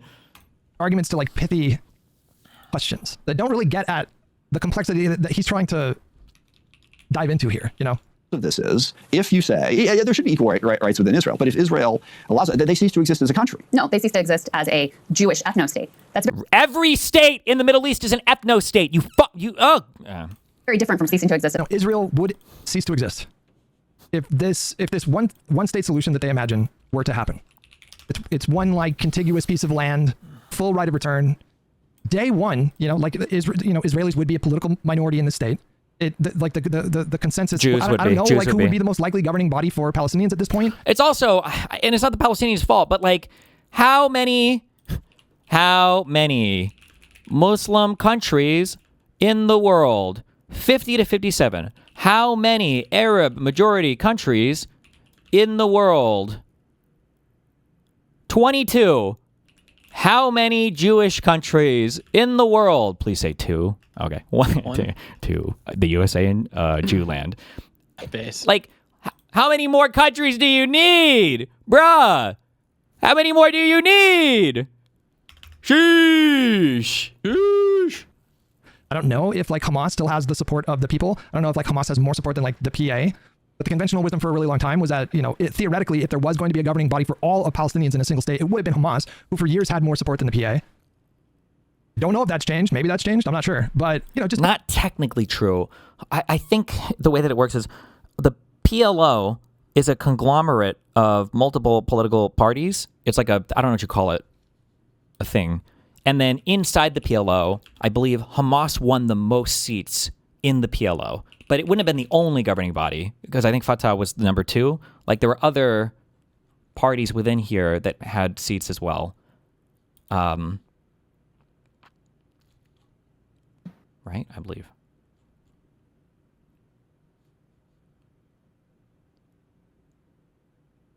And then the PLO is the largest body in the Palestinian Authority. No, wait. The Palestinian Legislative Council. This is not the Palestinian Authority. Or is this the Palestinian Authority? That might, hold on, wait. Oh no, you're looking clueless right now. No. It's the way that this is broken down is really fucking weird, because the PLO itself, I don't think is a party on its own. So it's a coalition of parties, and then I believe within the PLO you have like Fatah is your biggest party here. Oh, okay, hold on. So the PLO is a coalition party. Fatah is the largest member of the PLO, and then the PLO was the second largest party in the Palestinian Authority, and then the largest party in the Palestinian Authority is Hamas. Okay, sorry. So it's the Fatah is the largest party within the conglomerate party of the PLO, and then the PLO is the party second in size to Hamas, and then these are the these are the parties that are part of the Palestinian Legislative Council, which is the Palestinian Authority, is the unicameral legislature of the Palestinian National Authority, which is the Palestinian Authority. Okay. Sorry, the point that I was making here was that Hamas wouldn't be, I guess technically they can form a majority government on their own or whatever, but like it's not like every single thing would have just been Hamas. I don't know why I'm in the weeds on this, but just as a thing there. Really long time was that, you know, theoretically, if there was going to be a governing body for all of Palestinians in a single state, it would have been Hamas, who for years had more support than because it sounds like it feels like all of Palestinians in a single state or whatever, it would have been Hamas. It's like, this is like kind of true, but like technically it would be the Palestinian Authority is the government, and like other people theoretically could win elections in the future if Hamas doesn't kill them all, which they do on and off, so I don't know. It says that it was disbanded in 2006. What does that mean?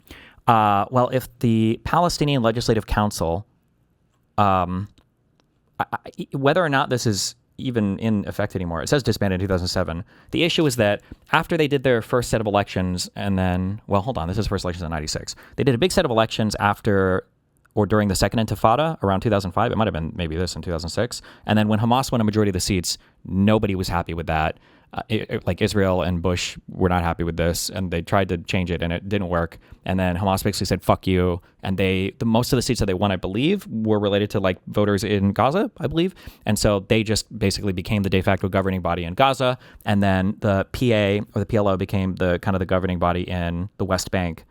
And I guess this like unicameral legislative thing where there's like a cohesive Palestinian government that represents both sides doesn't really exist anymore. I don't know if it was formally disbanded. This says it was disbanded, so maybe it completely doesn't exist. But I think that like it's just like the PLO and the PA are the governing body in the West Bank, and obviously they don't get anything from Hamas. There's no back and forth with them.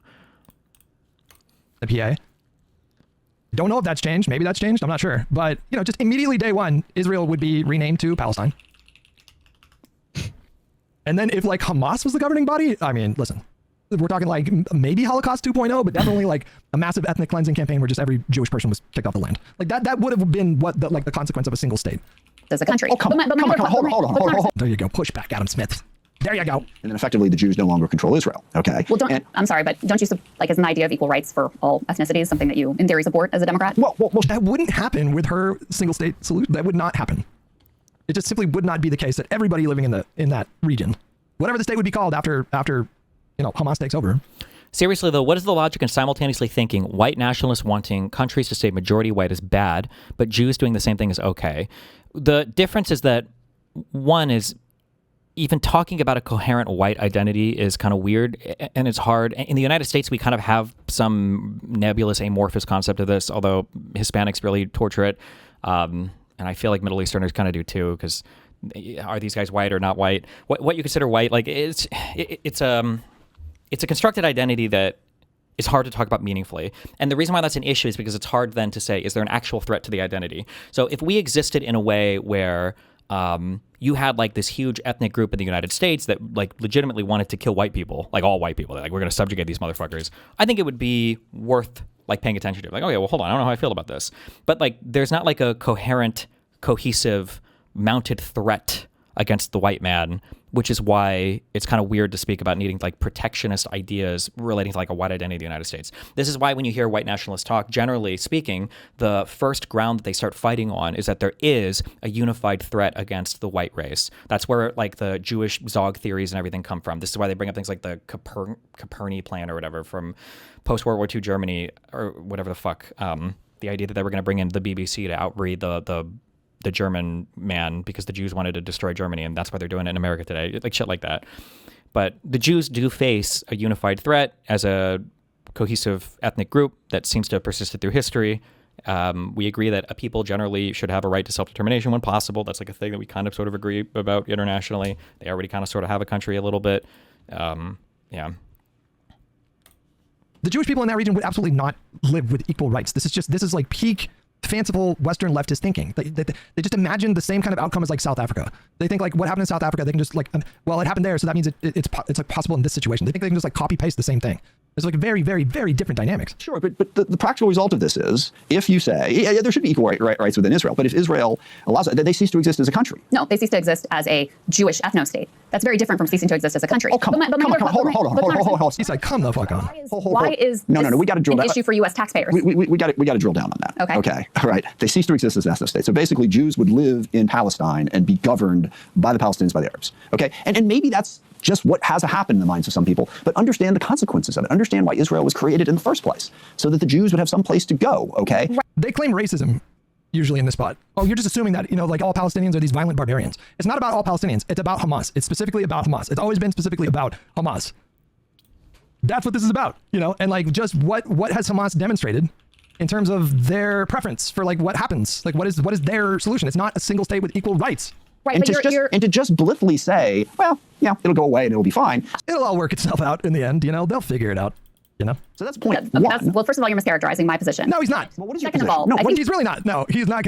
He is not mischaracterizing her position. That is what she's saying. Like, oh, you don't want equal rights for everybody. That's what she's just essentially saying. Like, oh, they'll get there eventually. What's your position? Second of all, you're ignoring that Israel was not created in a land with no people. Land. No. I know it wasn't. There were people. What countries were any country? Well, I guess no. By we didn't even call them countries back then. What? Well, they were displaced. Right, very few countries ever were. Nakba. Yeah, there was a dispute over land. Yes, and that's a valid point. Which I think is what you were getting to, is an apartheid. That's a valid point. And I don't think you use this language. Isn't it like the vast majority of nation states today exist because of imperialism in the past? Isn't it like literally like all? Is it all? Is it literally every country? XIXs with $5. It's a meme hutch. Ask the pro-Pally side why their current government isn't reflective of their unicorns and rainbow hem's final solution. Jesus. But that is in the process of committing a genocide. So we can debate the Israel of the past and the various historical interpretations of how we got to this place. But I think you're correct when you say we have to deal with the reality of today. And, I would argue that it's not just the Netanyahu government. We can certainly argue that point. Yeah. But, we have Jake Sullivan, who just came out and said that he regrets the Biden policy of the bear hug. He thinks they should have done more to restrain Israel. And I'm wondering if you have any regrets, because now you're voting in a somewhat different way, both with the NDAA shift in position, with the massive... Is the most likely single-state solution outcome that it triggers another civil war, that the Israelis will win, and now they have complete legal control of the entire territory? Well, the problem is that they wouldn't win. If there was to be a single-state solution, you would have immediately, it would trigger like 7 million Palestinians coming back into Israel, which would give the Palestinians a pretty big demographic advantage. And then you would probably have the support of all the surrounding Arab ethnicities. And you would also have the support of, obviously, your Iranian militias. And the idea that the Jews are somehow going to win that fight is unlikely. And if they did, whatever, that is going to be like a mass extinction event, where there's not a mass extinction event, but there's going to be like thousands or tens of thousands of people dying. And if the Palestinians start to lose, there's going to be international outcry. And if the Jews start to lose, literally nobody's going to give a fuck. Like, this is one of the most irritating things, and I wish that Krystal Ball wasn't such a fucking coward and would entertain an actual debate on the subject, or any lefty really, because no lefty, maybe we'll see it in this conversation, I guess, no lefty has ever been pushed on how absurd this one-state solution is. Like, the last guy that I spoke to, I was like, you understand that what you're pointing towards in all likelihood leads to some kind of mass genocide of Jewish people, like at the worst, maybe at the least, it's like a mass ethnic cleansing, as you call it. They'd all have to flee, right? And the guy in the last convo that I spoke to, he was like, well, you know, they have to be brave. And I'm like, what do you think are the chances of that happening? He's like, oh, I don't know, maybe like, didn't he say it was like, it probably wasn't over like 55% or something? And it's like, you want to roll, you're crazy. I'm sorry, but like, if that's your point, it's a non-starter, bro. You're just fucking retarded. Just be brave, man. Like, why would Israel ever agree to that? It's just such a stupid. You're not even trying to meet in any kind of acceptable middle here. Okay.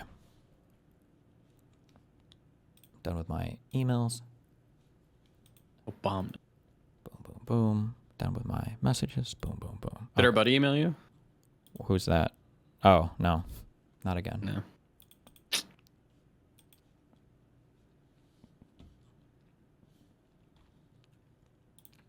Outspoken against. Yeah, well, there's a couple of layers to that. First of all, and this is where we get into some of those divisions within the Democratic Party, I believe that we do need to have a Department of Defense. We need to support our troops. We have national security threats that we have to be prepared to deal with. All right, so... Do people disagree with that? Well, there are somebody... Look, the Democratic Socialists of America, in their platform... Okay, sorry. Where were we at?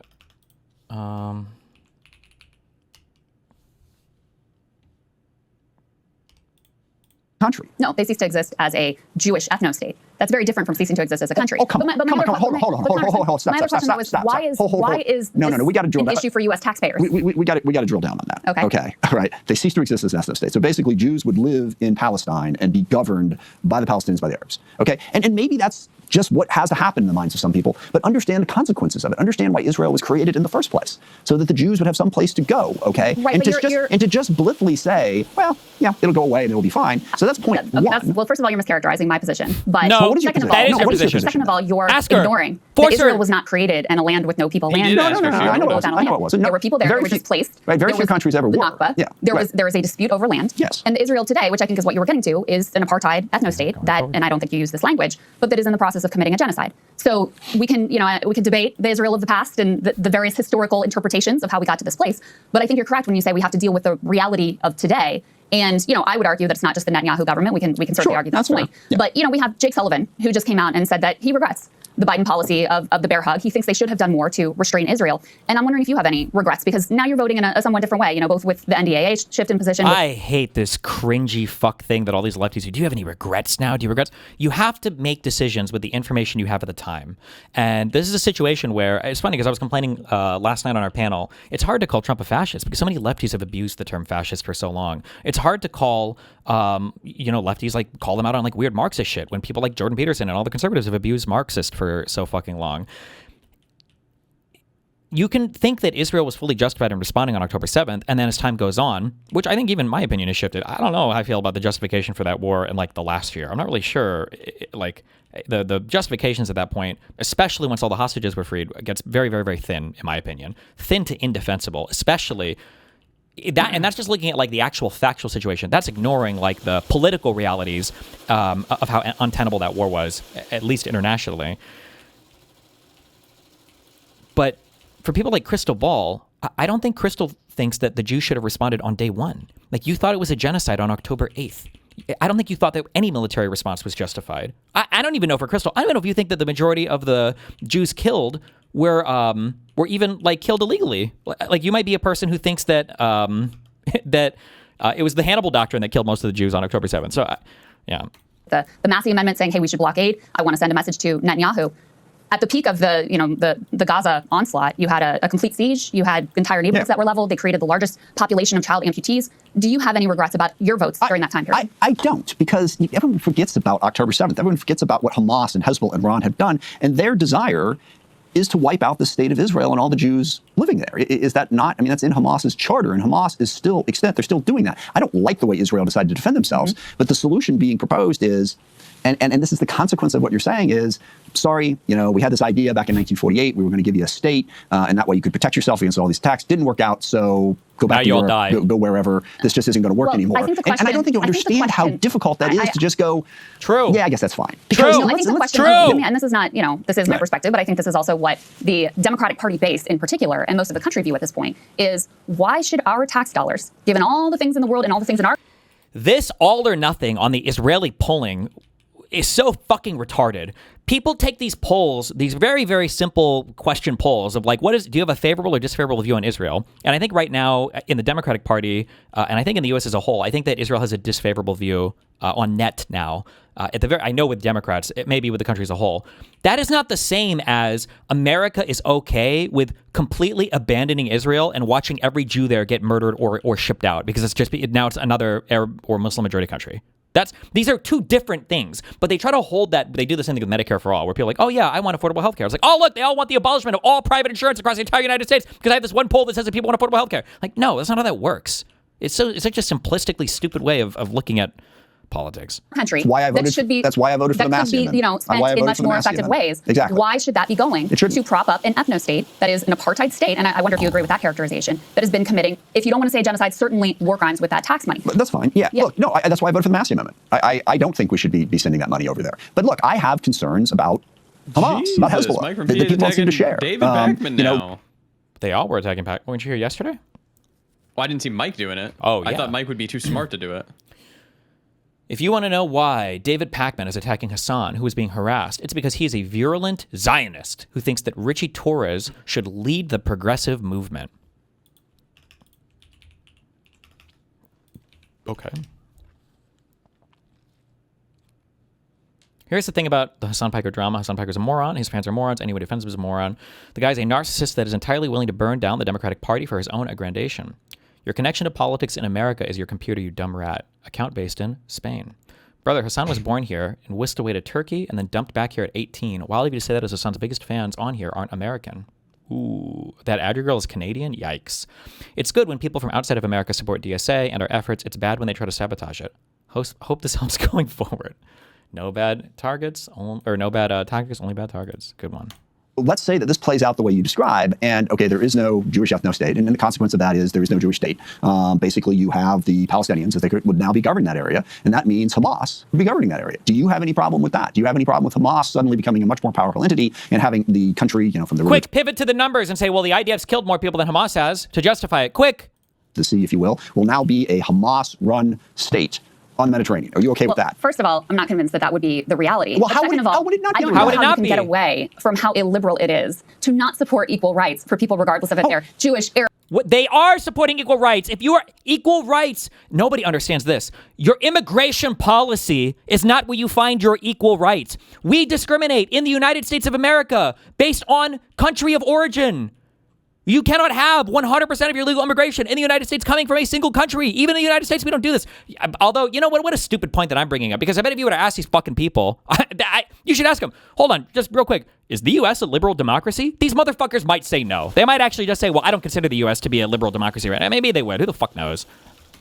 Muslim, totally Christian, with you. Look, and then the other piece is, but Hamas doesn't support equal rights either. Do you support a two-state solution? Is that your idea? Look, yes. So how do we get there? How do we get there? Stop. Hold on. I can answer this. How do we get there at a time? No, hold on. When you have settlements. She can't. It's just running through the talking points. It's a political fucking hit job. That's all these people are capable of doing. There's no more journalism. There's no more politics. It's just every single fucking person now on the MAGA side and every single person on the tanky side is a political activist masquerading sometimes as a journalist. And then you've got the libs that try to do journalism that fuck us all over. Like, that's it. It's so cringe. Made it effectively impossible. There's something I have to explain before all this makes sense. In order to create a Palestinian state. Look, let's go back to what you said. I support a two-state solution. I am also aware of the fact that it's probably no longer possible. You didn't let me get that part out. Okay, which is really kind of important to this whole conversation. I would agree. And it's very disappointing. I mean, and there's a lot of blame to go around for why we got there. Yes, I would like to see a two-state solution. I am not naive, as you just described, to know that it's simply not on the table at this point. And that creates a massive, massive problem. But the idea, again, the easy solution is, okay, we get rid of the Jewish ethno-state. And the details of how Israel is currently running, their country, there are Arabs in the parliament, but there are parts of it that aren't. Okay, so we get rid of that. Okay. So what's your idea for what replaces that? You say you're not convinced that it'll be a Hamas-run thing. Well, I've offered that. Listen, I really honestly think that this is something for Palestinians and Israelis to decide. You absolute fucking loser. If you can't answer the fucking question, then don't be a part of the fucking conversation. Do you agree that a two-state is impossible? Fuck no. Two-state solution is not impossible. It's only impossible if you let the fucking retarded Palestinians and the fucking retarded Israelis try to figure it out on their own, because neither of those two parties are going to be able to make any concessions to each other. So left to their own devices, the only solution is they're going to kill themselves. That's it. Okay? It's probably going to be the Israelis that win. That's the only solution if you leave them to themselves. For a two-state solution to work, there has to be an outside force that comes in and says, motherfuckers, time to figure shit out, because we're done with this, okay? Because Destiny doesn't want to talk about your politics anymore, okay? That's all that it has to be an outside force, or some active fucking God or Yahweh or whatever the fuck in Israel has to be like, okay, guys, you know what? Let's fucking try to figure this out, which there have been before, by the way. It's generally been the Israelis, when it comes to Palestinian Israel, the Israelis that have made the big overtures towards trying to figure out a solution, and then it's been Arafat that fucked it all up and ran away from it. But it's not enough for Crystal Ball, especially for these ghoulish fucks that love to see the dead Palestinian children and all the other weird war porn or whatever these guys are jerking off to constantly on their social media feeds, okay? If you're going to sit here and LARP as Palestine's #1 defender, then you better be able to fucking talk through what you think your solution is. If you're going to call everybody that supports a two-state solution some kind of fucking Zio warrior king, then you need to tell me exactly how the fuck your solution is supposed to work out. You can't just sit here and say, oh, I think it's up to the Palestinians to figure that out. Oh, so if they wanted to rape and kill every single Jewish woman, that's acceptable to you? Is that where we're at? Or like, say something. She might say yes. Yeah, well, then say it at least. Own it. Like, you don't. God, it's so. I don't know why it is the American taxpayers' business to fund this. Again, that's why I voted for the Massey Amendment. But what is actually your idea? Because if you're saying, you don't support a one-state solution, you don't support a two-state solution. There is no good solution. That's where you are. That is the reality of where we are now. Right, no good solution. And I'm open to ideas, but let's understand the history of this. There's a great book called Palestine 1936 that described what was going on there. So you were coming to the end of the British Mandate. Who writes that? And you had the Jews had been coming in since the 19th century. They'd been there a long, long time ago. And they were looking for a place to be. The Palestinians were looking to drive out the British. And the Palestinians and the Arabs reached a conclusion in the mid-1930s and said, okay, Jews, you can stay, but you're not going to run anything. Okay. Jews said, no, we can't stay. So they started a civil war. Okay. And they fought. And then, of course, 1948, they got the country created. Another war was started. A war, and I know people say, well, this was a war to drive the Palestinians out. It was also a war to eliminate Israel. Yes. To basically kill Israel in the crib in 1948. And they fought and they fought and they fought.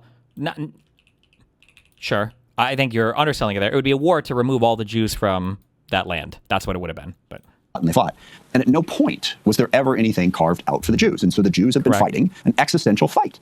And it's so hard for me to, because I know you consider yourself, I think, liberal. You would describe yourself that way, like in the classical liberal sense. But there's no liberal option on the table here. That's what I'm telling you. You keep saying illiberal Jews, we cannot have. Illiberal Palestinians are fine. No, but why should? And I voted for it. It shouldn't. Why should? I already answered that question. It shouldn't. Okay, so and is that your answer for this particular amendment, or will that continue to be your position moving forward? That's where we're at. So you're done with the U.S. funding Israel. I think this whole interview is just set up for her to like get these stupid little fucking high schooler talking points out for her high school journalism class. It's so cringe.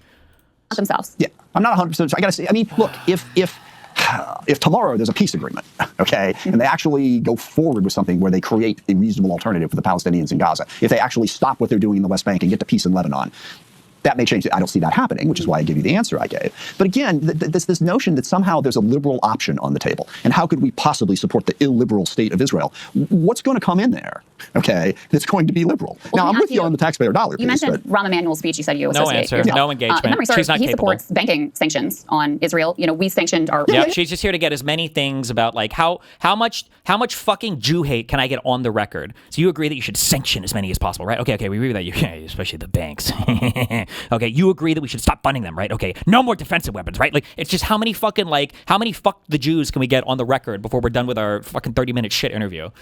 Time South Africa, you support that? I am one of the original co-sponsors of the West Bank Violence Prevention Act, which sanctions Israel for what they're doing in the West Bank. Yes, absolutely. It's wrong. It shouldn't be done. Yes, we should sanction them. We should Not enough. You need to call it an apartheid and say all the Jews there need to go back to Brooklyn.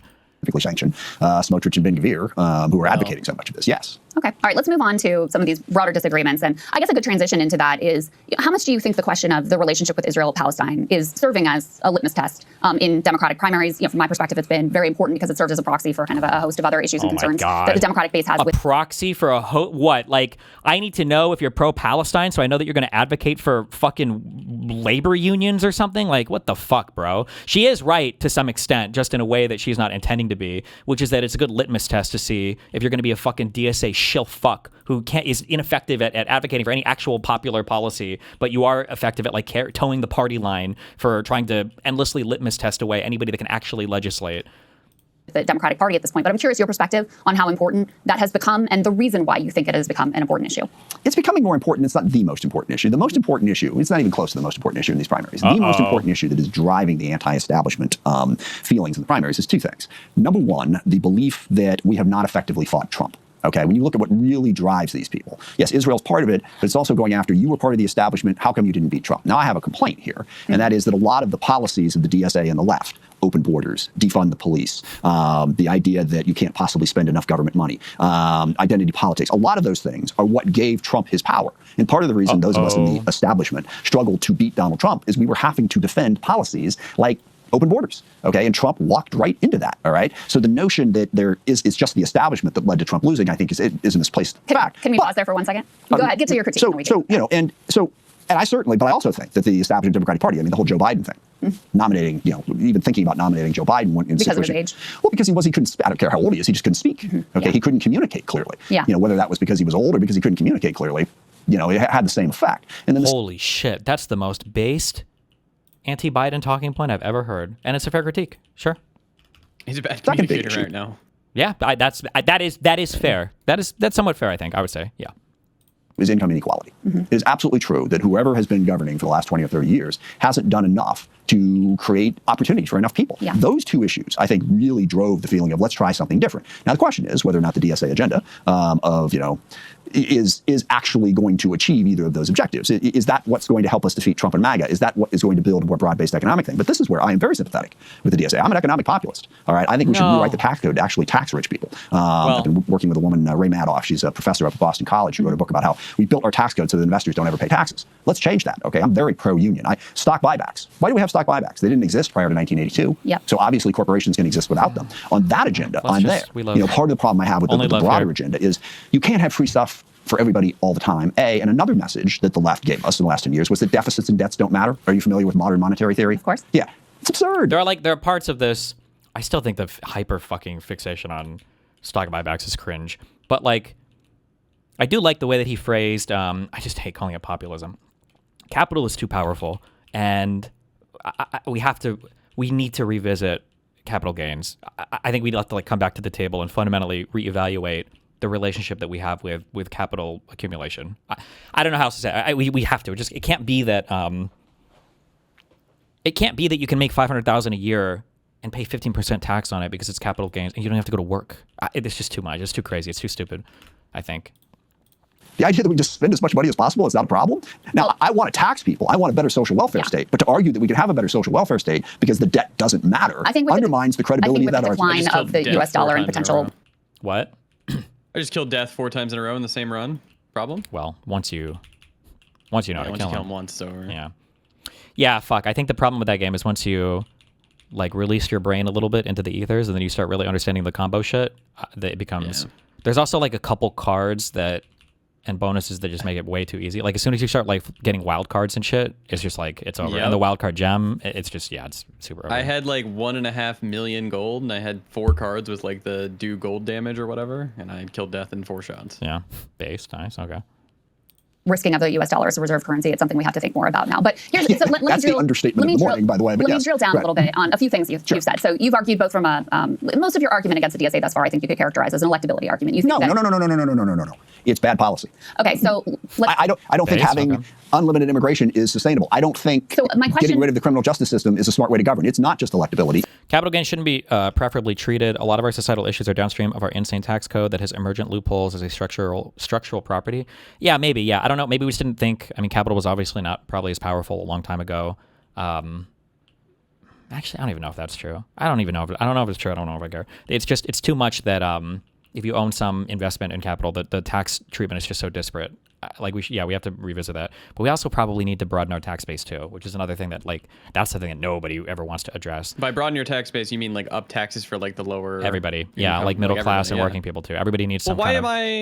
Why not just do what Canada does and up it like to that amount? Do you think everybody would just kill themselves? Americans would kill themselves. Like the bottom 50% pay almost nothing in federal income tax right now, despite people complaining about things. They don't understand that. And as soon as you were to start to seriously revisit that, I think a lot of people would have huge issues. But Americans just have. I blame the social media and everything today, like the whole like billionaire obsession thing. Americans genuinely believe that if we just like taxed billionaires more, it would like help shore up a lot of our debt or something, or it would they think it would be over. Yeah, like if you tax billionaires more, all of our problems would be fixed. That's what they believe. Yeah, it's just cringe. So here's a question I have for you. So back in 2018, you worked together with Pramila Jayapal on a bill to abolish ICE, which is a key demand. I worked with her on it. Here's what the bill did. Okay, well, it's a slogan. We have an article here from the Seattle Times, your local paper. U.S. Reps Pramila Jayapal and Adam Smith aim to abolish ICE, restructure immigration enforcement. Exactly. You were one of the Democrats actually who was in office when you voted for Can I tell you what this actually does? So we can have an Sure, of course. Yeah. Well, number one, do you still support this? Yeah. Let me tell you what it does. Okay, but do you still support that? Doesn't help anything because what is this? Can I? Yeah, of course. I like that this guy can fight at least. Okay, so I don't know if he knew he was coming into a fight, but she's doing the aggressive hit piece style, right? You understand that she's asking questions like this is a deposition. Here's the article. On July 4th, 1776, you said, I will abolish ICE. Do you still maintain that position? Yes or no, sir? Yes or no? And he's trying to have like a conversation and have it, well, hold on, let me explain what my position was. Shit on the record. Exactly, yeah. But he's not like naive. I think he understands that he needs to fight on these points, and this is an aggressive interview. So I appreciate that, yeah. First, do you still support it? You can explain more in detail what it is. Let me tell you what it is. Okay. Yes. When we created the Department of Homeland Security, we took immigration enforcement away from the Justice Department and we put it into DHS and created ICE. Correct. What this does is it puts immigration enforcement back at the Justice Department. And gets rid of ICE. Right. Well, it gets rid of, but that's my position too. But we're on the same page here. Yes. No. But it doesn't get rid of immigration enforcement. Okay. So hold on, let me hold you to account again. Yeah. Tell me which candidates specifically, not a policy paper that there theoretically says, which candidates have said we should get rid of all immigration enforcement? I forget the name, the woman who beat Andrew Espelot. Absolutely. Darlisa Chevalier. Yeah. So you have one candidate who said that. Do you think that you think that her views should be associated with everyone under the DSA label, or do you think that each person should be evaluated individually? You motherfuckers constantly do this thing where they want it both ways. They claim that we want it both ways. You say these people aren't influential, but then, you try to claim that they're poisoning the whole party. Meanwhile, you guys will say things like, oh, she's just one candidate. And then, when you're in your own areas, you're like, this is the future of the entire Democratic Party. We can see that, I think it was Emma Vigeland that literally said it, and maybe Kyle Kulinski, they were like, don't make no mistake. They're going to try to say this is just New York. It's not just New York. It's not Mamdani. It's not just Mamdani's endorsements. This is the direction of the whole Democratic Party. So you can't just hand wave off your congressman, that your most famous mayor, right? Remember, you want to ride on Mamdani's coattails hardcore. Mamdani endorsed this person. They're part of the same party, the DSA thing, and then she won. You can't just say, well, that's only one person. Like, it's directional, and it's worth criticizing here. It's fair. Do you think that her views should be associated with everyone under the DSA label, or do you think that each person should be evaluated individually? Many conversations with many immigration advocates, and I always ask them, and look, I'm in favor of a robust immigration system. I think what immigration enforcement is doing right now is an absolute crime, okay? And it should be limited. I think we should go back to the Justice Department. That's what I said. And you still support the bill that you put forward. Absolutely. So you support abolishing ICE. But abolishing ICE is just a rhetorical... You don't like the label, but you support it, right? But the problem... She's smiling because she's a fucking moron that doesn't understand the structure of government. The issue with immigration enforcement and the issue that we have right now with ICE, I think, actually, he said bring it back into the DOJ. I would have to go more into his bill. But one of the big issues with the way that immigration enforcement works right now is the entire immigration enforcement system, they literally have their own judicial system set up just to do immigration enforcement. I don't understand how that's even possible. The Article 2 judges, I don't understand how, I don't even know how the fuck that's possible. I don't know how that's not there's a legal theory that you can't hand away constitutionally given powers to other parts of the government. There's a name for this, but the whole idea of administrative warrants and then Article 2 judges and doing these deportation measures without ever going to an actual part of the court system of the United States is a little bit fucking crazy. And when you talk about, he said bring it back to the DOJ. When I hear DOJ, I'm not thinking Article 2 judges anymore. I'm thinking your actual judges now that are part of your judicial system. That's a lot different than just when these people I want to abolish ICE because I think immigration enforcement is bad and all illegal immigrants are beautiful people. And this is, I'm sorry, but I don't know if you realize it or not, but this is how all of America sees you. Your own side sees you this way. Everybody sees you this way. is it means different things to different people. Okay, if you're talking about, no, let's go back to a Justice Department enforcement mechanism, that's fine. But there are a lot more people who support eliminating enforcement. Non-delegation doctrine, yeah. And let me tell you the question I always, let me tell you the question I always ask and the answer I always get from dozens of different immigration advocacy groups. I said, look, in order for this to work, you have to be able to tell me who would you deport and who wouldn't you let into the country. And they literally never answer that Are question. they in Congress? Damn, true. They are advocacy groups. Here's my other question for you is, you know, you want to take the most extreme positions that you can find in the DSA platform, or that Let me ask you this. Let me finish my question, please. That one candidate, Daria-Lisa Chevalier, who I agree has positions that I think can legitimately be characterized as radical, right? You want to take those positions and you want to tar an entire group of candidates with them. Well, let me ask you So this. aren't you? Hold on. So her views aren't are you deplorable? effectively You doing disagree the with work of the Republicans there? Yes, By saying all- Oh my God. And then they beg to be treated like serious political people. We have real politicians. We're going to have a voice. We're going to take over the party. And then it's like, okay, well, you kind of believe in some crazy shit.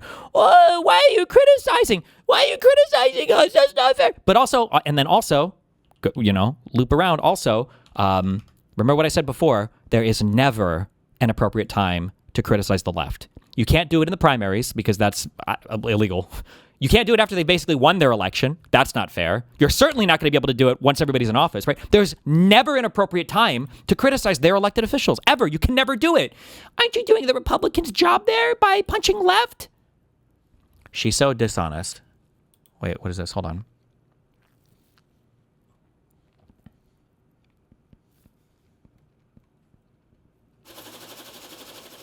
You silly Billy, non-delegation is only a rule for Congress. The executive courts are allowed to expand their powers at will. True. What the fuck? Am I getting snarked by Gesticle in my captures? Okay.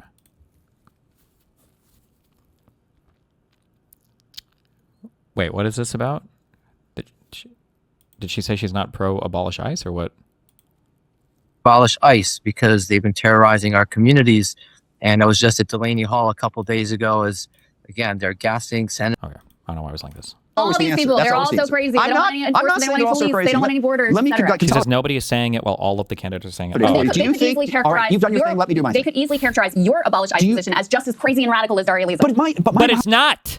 I can't because the Justice Department is going to enforce. Let me ask you this.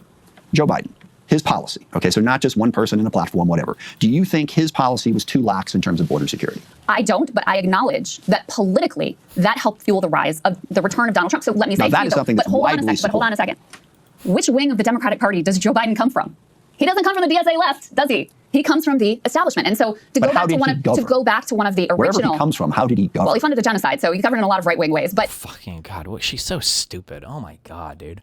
To go back to your original point about electability, I think it's very hard. I never made a point about electability. You did. You said that you thought that these. You can at least she loves her husband. You can tell these people cuddle every single night as close as they possibly can in bed together because Kyle's fucking bleach is obviously seeping from his fucking head into hers. So they must be rubbing them together pretty often for her to be this fucking stupid now. Jesus Christ. A lot of right-wing ways, but.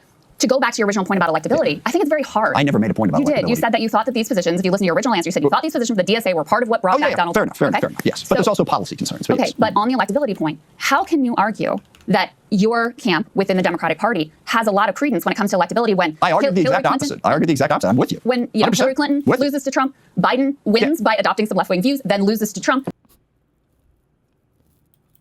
Left-wing view, like what? So they're doing the thing as well where every single time there's a liberal victory, it's actually because they went left-wing. Like Biden was the moderate candidate. What are you talking about? Biden was the moderate candidate from that primary.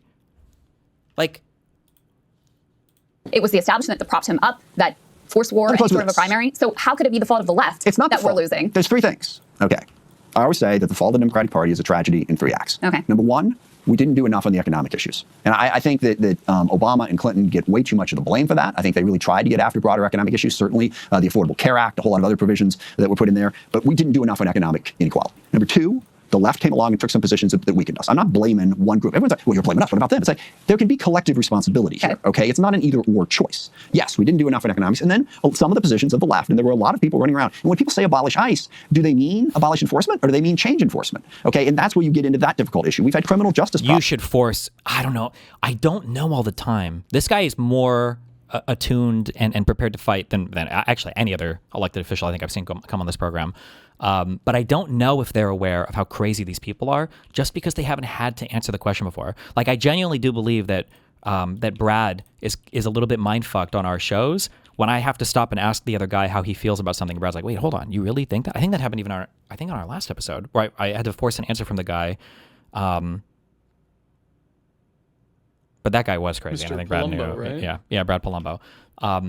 I think he should stop and ask her, like, what do you mean when you say abolish ICE? I don't know how she would answer that question. Do they mean abolish enforcement or do they mean change enforcement? Okay, and that's where you get into that difficult issue. We've had criminal justice problems. You know, the defund the police movement did not help us in any way, and it was a thing. And oh no, we never did that. Okay. Twitch is live and they're in emote only mode. Who is live? And then three, Joe Biden. Yeah. Those three things are what led to us. And every time, and I want to bring them all in, but people say, well, if you blame the left, you're just being a Republican. Well, can't we learn as we go? Well, my problem is not with your, I have my own critiques of the left, right? I think that I actually think the identity politics thing came out of the Hillary Clinton campaign and was a way for the establishment to beat back the rise of the Bernie Sanders left. No doubt the left embraced it. I have been a critic of quote unquote woke, although I hate the word at this point, identity politics. That's my, my position. I'm a class first leftist. So I have my own critiques here. I'm not saying you can't. I'm saying when you caricature an entire wing of the party at this point. Aren't you caricaturing the entire wing of the centrists and saying that we're like, no, because I'm not caricaturing. I'm not trying to say you have the same views as John Fetterman. I don't think that you do, or Josh Gottheimer for that matter. And I'm not saying they all have the same views. You are trying to take the views of, let's say, Daria Lisa and the DSA platform and saying this is what the entire DSA coalition stands for. I'm just saying it's an issue and it's a challenge. Let me get you to, so I think the most prominent example of socialist governance in the US right now is Zoran Mamdani in New York City. He got asked a question. Nothing about what Zoran has done is socialist. You shouldn't even be allowed to use the word, but okay. Socialist governance? Give me a fucking break. The entire I'm just saying it's an issue and it's a challenge. Let me get you to, so I think the most prominent example of socialist governance in the US right now is Zoran Mamdani in New York City. He got asked a question that's very relevant to this conversation about, what about people who are concerned about socialism or concerned about democratic socialism? Let me get you to respond to what he had to say. This is E2. For all of the fear-mongering around democratic socialism, the best response is to show what it actually means. And what we've shown over the last 6 months is exactly that. We've shown that a city with a democratic socialist vision is one that paves more than 170,000 potholes, 50,000 more than the prior administration by this point. It's a city that has delivered the lowest recorded number of shootings, shooting victims, and murders in New York City's history. It is a city that is on a pathway to universal childcare, saving thousands of parents more than $20,000 a year. And it's a city that is doing all of these things while fighting for the people who are often left behind, workers, who we've secured more than $10 million for, tenants more than $64 million. These are all indicators of what is so scary to a right wing that has built its entire power and framework on the idea of debating who should be left behind.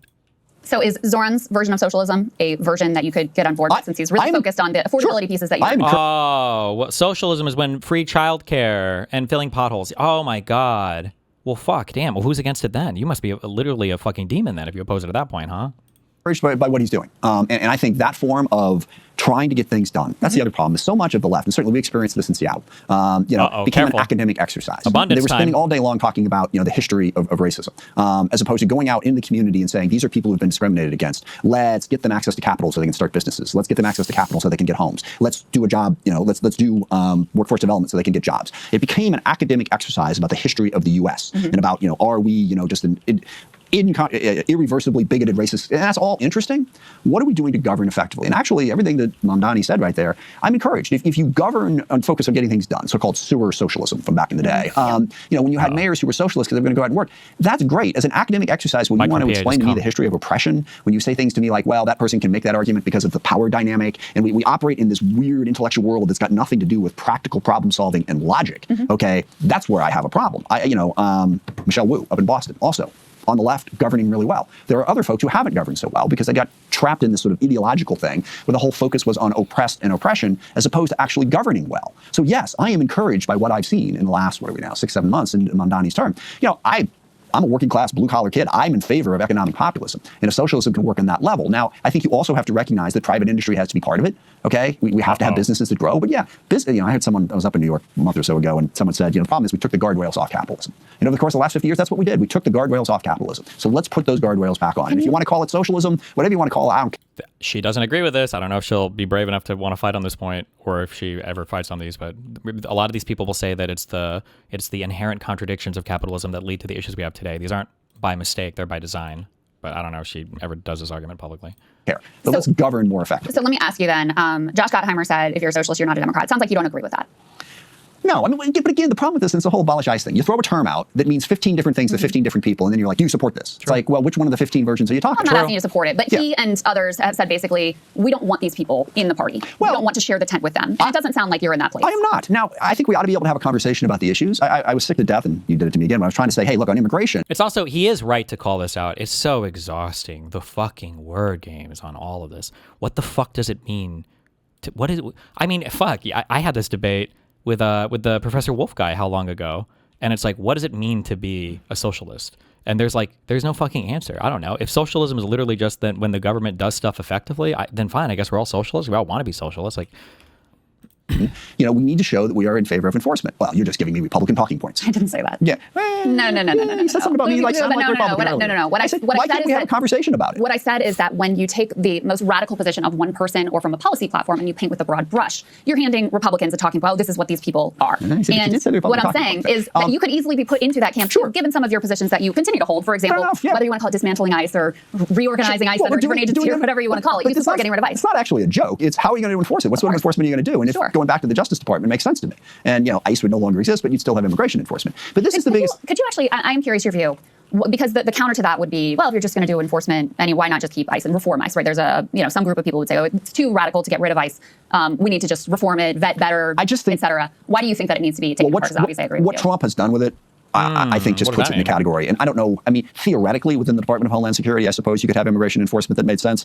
But I think at this point, we need a clean break. And look, the biggest thing that I want in all this is the ability to have a conversation, all right? And this is my biggest problem with the left. I have been unable to hold a town hall meeting for a year because a bunch of leftists show up and scream at me and don't let anyone else speak. We had a hearing in the University of Washington. You should always bring up when this happened to Bernie. You should always bring that up. It was humiliating. Why? Because it was humiliating. Oh, humiliating. Okay. And Bernie Sanders was he was like the progressive candidate, and all the young people wanted him, and he came to do this like rally speech thing or whatever. To America, James Sanders. He didn't get to speak at all, by the way. Bernie, I'm your biggest supporter. Bernie, I'm your biggest supporter, and I'm here to ask you to stop propping up the dairy industry and to stop propping up animal agriculture. I believe Wait. you. Oh wait, this wasn't even. This happened twice? No, yeah, this wasn't the event. No, it didn't look like it. I think it was this one. It was this one. We thank you for honoring it was this one. I remember this one. Okay, I didn't know this happened multiple times. Jesus. with your presence. This is as far as Vermont Senator Bernie Sanders got into his Social Security speech at Westlake Park. Thank you, Seattle, for being one of the most progressive cities in the United States of America. Moments later, Black Lives Matter activists rushed the stage. We are trying. We're gonna let you on the mic. Activists who last year shut down a holiday tree lighting in the same park today prevented the most progressive candidate for president from speaking to thousands of people who came to hear him. I came here to join this rally, watch what was going on, not to listen to somebody take over the stage. As the crowd called for activists to step aside, Sanders waited patiently. We are shutting. We will shut it down. After about 20 minutes, Sanders' wife, Jane, appeared to give the signal it was time to go. Soon after, they left the stage. It was just disrespectful. Well, I think it's unfortunate because among other things, I wanted to talk about the issue of Black lives. The fact that the American people are tired of seeing humiliating on whether or not to divest from Israel. After all the protests, we're going to have a hearing. So the first 3 people got up and testified in favor of divesting. 4th person got up and testified against divesting. 2 sentences in, shouted down, screamed out, wouldn't stop. The meeting, you talk about illiberal, okay? Having people stand out in front of my house, screaming death threats at me and threatening my wife, okay? And the left, oh, well, of course we don't support. We're peace activists. We would never do something like that. Okay, how about you just say no? My thing is at 3:15. I'll be done soon. Where's this guy They did it from? Washington. Is he a House member? Wrong, we're against yes. it. We are going to be liberal. We're going to stand up for stuff. I think that whole thing has created a major problem as well. And that's what I try to have these conversations. And people, well, you're just a Trump supporter. We have to be able to have an intellectual discussion. I guess positive thing. I think Mamdani has done that. Yeah. I don't agree with everything he's doing, but he's having legitimate, thoughtful conversations insteid of screaming matches over who can threaten the loudest. Let me just, last question, because I know you have a briefing that you need to get to. As a result of your vote on the Massey Amendment, which would block aid to Israel, AIPAC said, basically, we're done with this guy, pulled your name off their fundraising website. You're a person who, you are in a very important position for them, ranking member. They've given you a lot of money in the past. Have you spoken to them about that decision? Yes. And would you, in the future, do you want their money back? Because I know Pat Ryan was in a similar situation. He said, I'm done with them. I don't want their money. You know, I think. By the way, and I don't know, maybe it's not at this point in American politics. The correct answer on this is, yeah, I'll take any money. I don't give a fuck. But here are my positions, and they're not going to influence them. Like, these are the things I feel strongly about. If you want to donate money to my campaign because you agree with me, that's fine. But like, just like saying I'm not going to accept money or whatever for some reason, like, you should care more about what the political positions are, not like, I don't know. And if his positions don't align with Israel, at some point you'd expect them to, or the AIPAC people, whatever, you'd expect them to not donate money to him anymore, right? This like weird, this is just being used as another like virtue signal wedge attack thing on, it's cringe. I don't think that we should. This is another thing that I never buy into. Well, can I finish my question? Yeah. He said effectively. Is he about to say that? Oh my God. I don't think we should be in league with this right-wing foreign government and an organization that supports it. Do you share that view, or you would be open to taking their money again? I'd be open. I mean, given my position, I don't think that's going to happen. It's always been my position. Oh my God, he's about to say it. I vote, take positions, and people decide whether or not to donate. And that's another thing that I don't think the left should take no money from corporations. Corporations are evil, they're awful, they're terrible. I don't think that's in keeping with how the country's going to run. We need businesses. And look, I've had many donors. I mean, AIPAC's not a business, but. Well, no, but it goes beyond. Good point. Good point. You know, we're not supposed to take any money from any people. How can you? I think that position divides us, and not necessarily. As far as AIPAC is concerned, you understand that they count anyone who's ever donated to AIPAC. I have a lot of friends that supporters going back decades who give money to AIPAC and give money to me. Okay, I'm not going to. You have taken AIPAC contributions. That's not a characterization. No, absolutely. But the whole broad thing of, you know, Well, they make it in fairness, because I think it's a very difficult thing to track. They intentionally, you know, they create other groups. And they try to hide some of this money now that it's become a toxic name. Everybody, that's the whole PAC, super PAC, everything in the U.S. right now, but. But final, real last question for you. Abdul El-Sayed running in Michigan against Representative Haley Stevens. Oh my God. AIPAC and affiliated groups have spent $30 million in that race to support Haley Stevens. You're someone who is concerned about... That should be a massive red flag when you hear that. AIPAC affiliated groups? What are we counting as AIPAC at that point? It's just anti-Semitism based, but Jesus. Democracy. I mean, do you see that as a crisis for democracy when you have tens of millions of dollars of outside money, whether it's PAC or Big Pharma or whoever? How much outside money did Mamdani raise from like people? Can you donate to like the New York City mayoral elections, generally speaking, like outside of, I actually don't know what the rules are for those. I think coming in and backing one candidate, is that something that should be banned to Democratic primaries? I support McCain-Feingold, and I think Citizens United was one of the 2 or 3 worst Supreme Court decisions ever made. You ought to be able to limit IEs, and I don't care if it's coming from business, if it's coming from AIPAC, if it's coming from labor, if it's coming, because left groups have big IEs too. I mean, everyone acts like they don't have any money. I remember it's no competition for what's coming in on the other side. But just to put a fine point on it, the Democratic Party could itself, you know, it's hard to change the Constitution and the Supreme Court, et cetera. The Democratic Party itself could ban that type of spending in primaries. They can. They can set their own, of course they can. No, hold on, the DNC can set their own rules for how their own primaries are run. They can't block an IE. Yes, they can. No, they can't. What are you talking about? They can set their own rules for what type of money can be spent in these campaigns. Is that something you would support? Oh, she doesn't know what IE means. I think when he says IE, he's talking about independent expenditures. How the Democratic Party could theoretically place restrictions on what a PAC can accept or a campaign-aligned PAC, political action committee, can accept. But for an independent expenditure, how could the Democratic Party tell me that I'm not allowed to run a hate ad against a candidate if I'm not affiliated or associated with the Democratic Party? How do you stop? But I don't think she knows what IE means. And she just assumes it's like a super PAC or something? No, they can't. What are you talking about? They can set their own rules for what type of money can be spent in these campaigns. Is that something you would support? I would, but... Okay, you would support it, but you don't believe that it's possible. No, the IEs are independent. They can do what they want to do. The Democratic Party can't come. You think the Democratic Party could just come in and tell AIPAC to spend money? Yeah, I think they could run their own primaries the way they want to run their primaries. Crystal's a fucking retarded. Crystal's talking about she's talking about how can you be so hyper fixated on campaign finance and all this shit? And I know that she's probably fucking gooned to getting rid of Citizens United a million times, and I understand like any of I don't have the best understanding of like how these things are all structured. What she's talking about, like restricting what people running under the Democratic Party banner can accept like from their own PACs or their own campaign aligned PACs or whatever. He's talking about independent expenditures. Like what do people outside groups just spend money on? Like AIPAC can come in and spend money on whatever ads they want. They don't have to be part of the Democratic Party. The Democratic Party doesn't get to sign off or not sign off on that. But she's talking about like direct campaign contributions, but she just doesn't set the rules for that. They absolutely could. That's something that was part of the debate for the last DNC chair. I'll have to look into it. Take a look at it. I don't know if he's aware that I think that, oh God, he's pulling a Destiny here. I think he's second guessing himself because her point is actually so fucking stupid. He thinks that he's probably misunderstanding something. She can't really believe that a political party in the United States can restrict an independent organization from spending political money. That's freedom of speech. No? Yeah. I mean, literally. But she can't really believe that. He must think that he's thinking, I think, that she must be saying something else and he's misunderstanding or something. That's probably what he's thinking.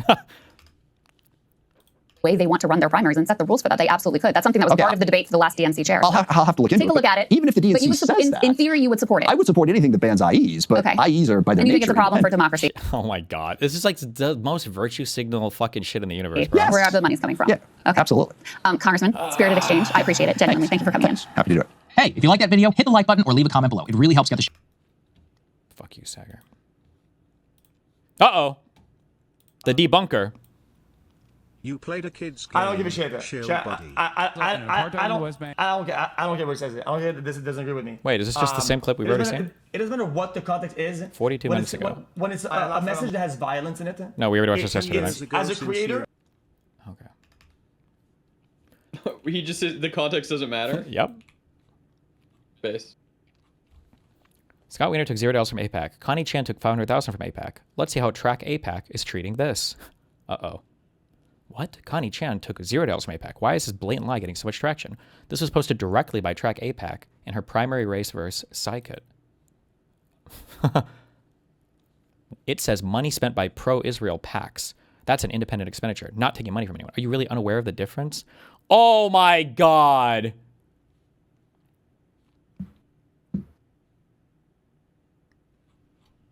I was asked to send you to these in these order. 1 second. Well, But I know you're gotta, about to gotta go. Yeah, I gotta do my thing right now.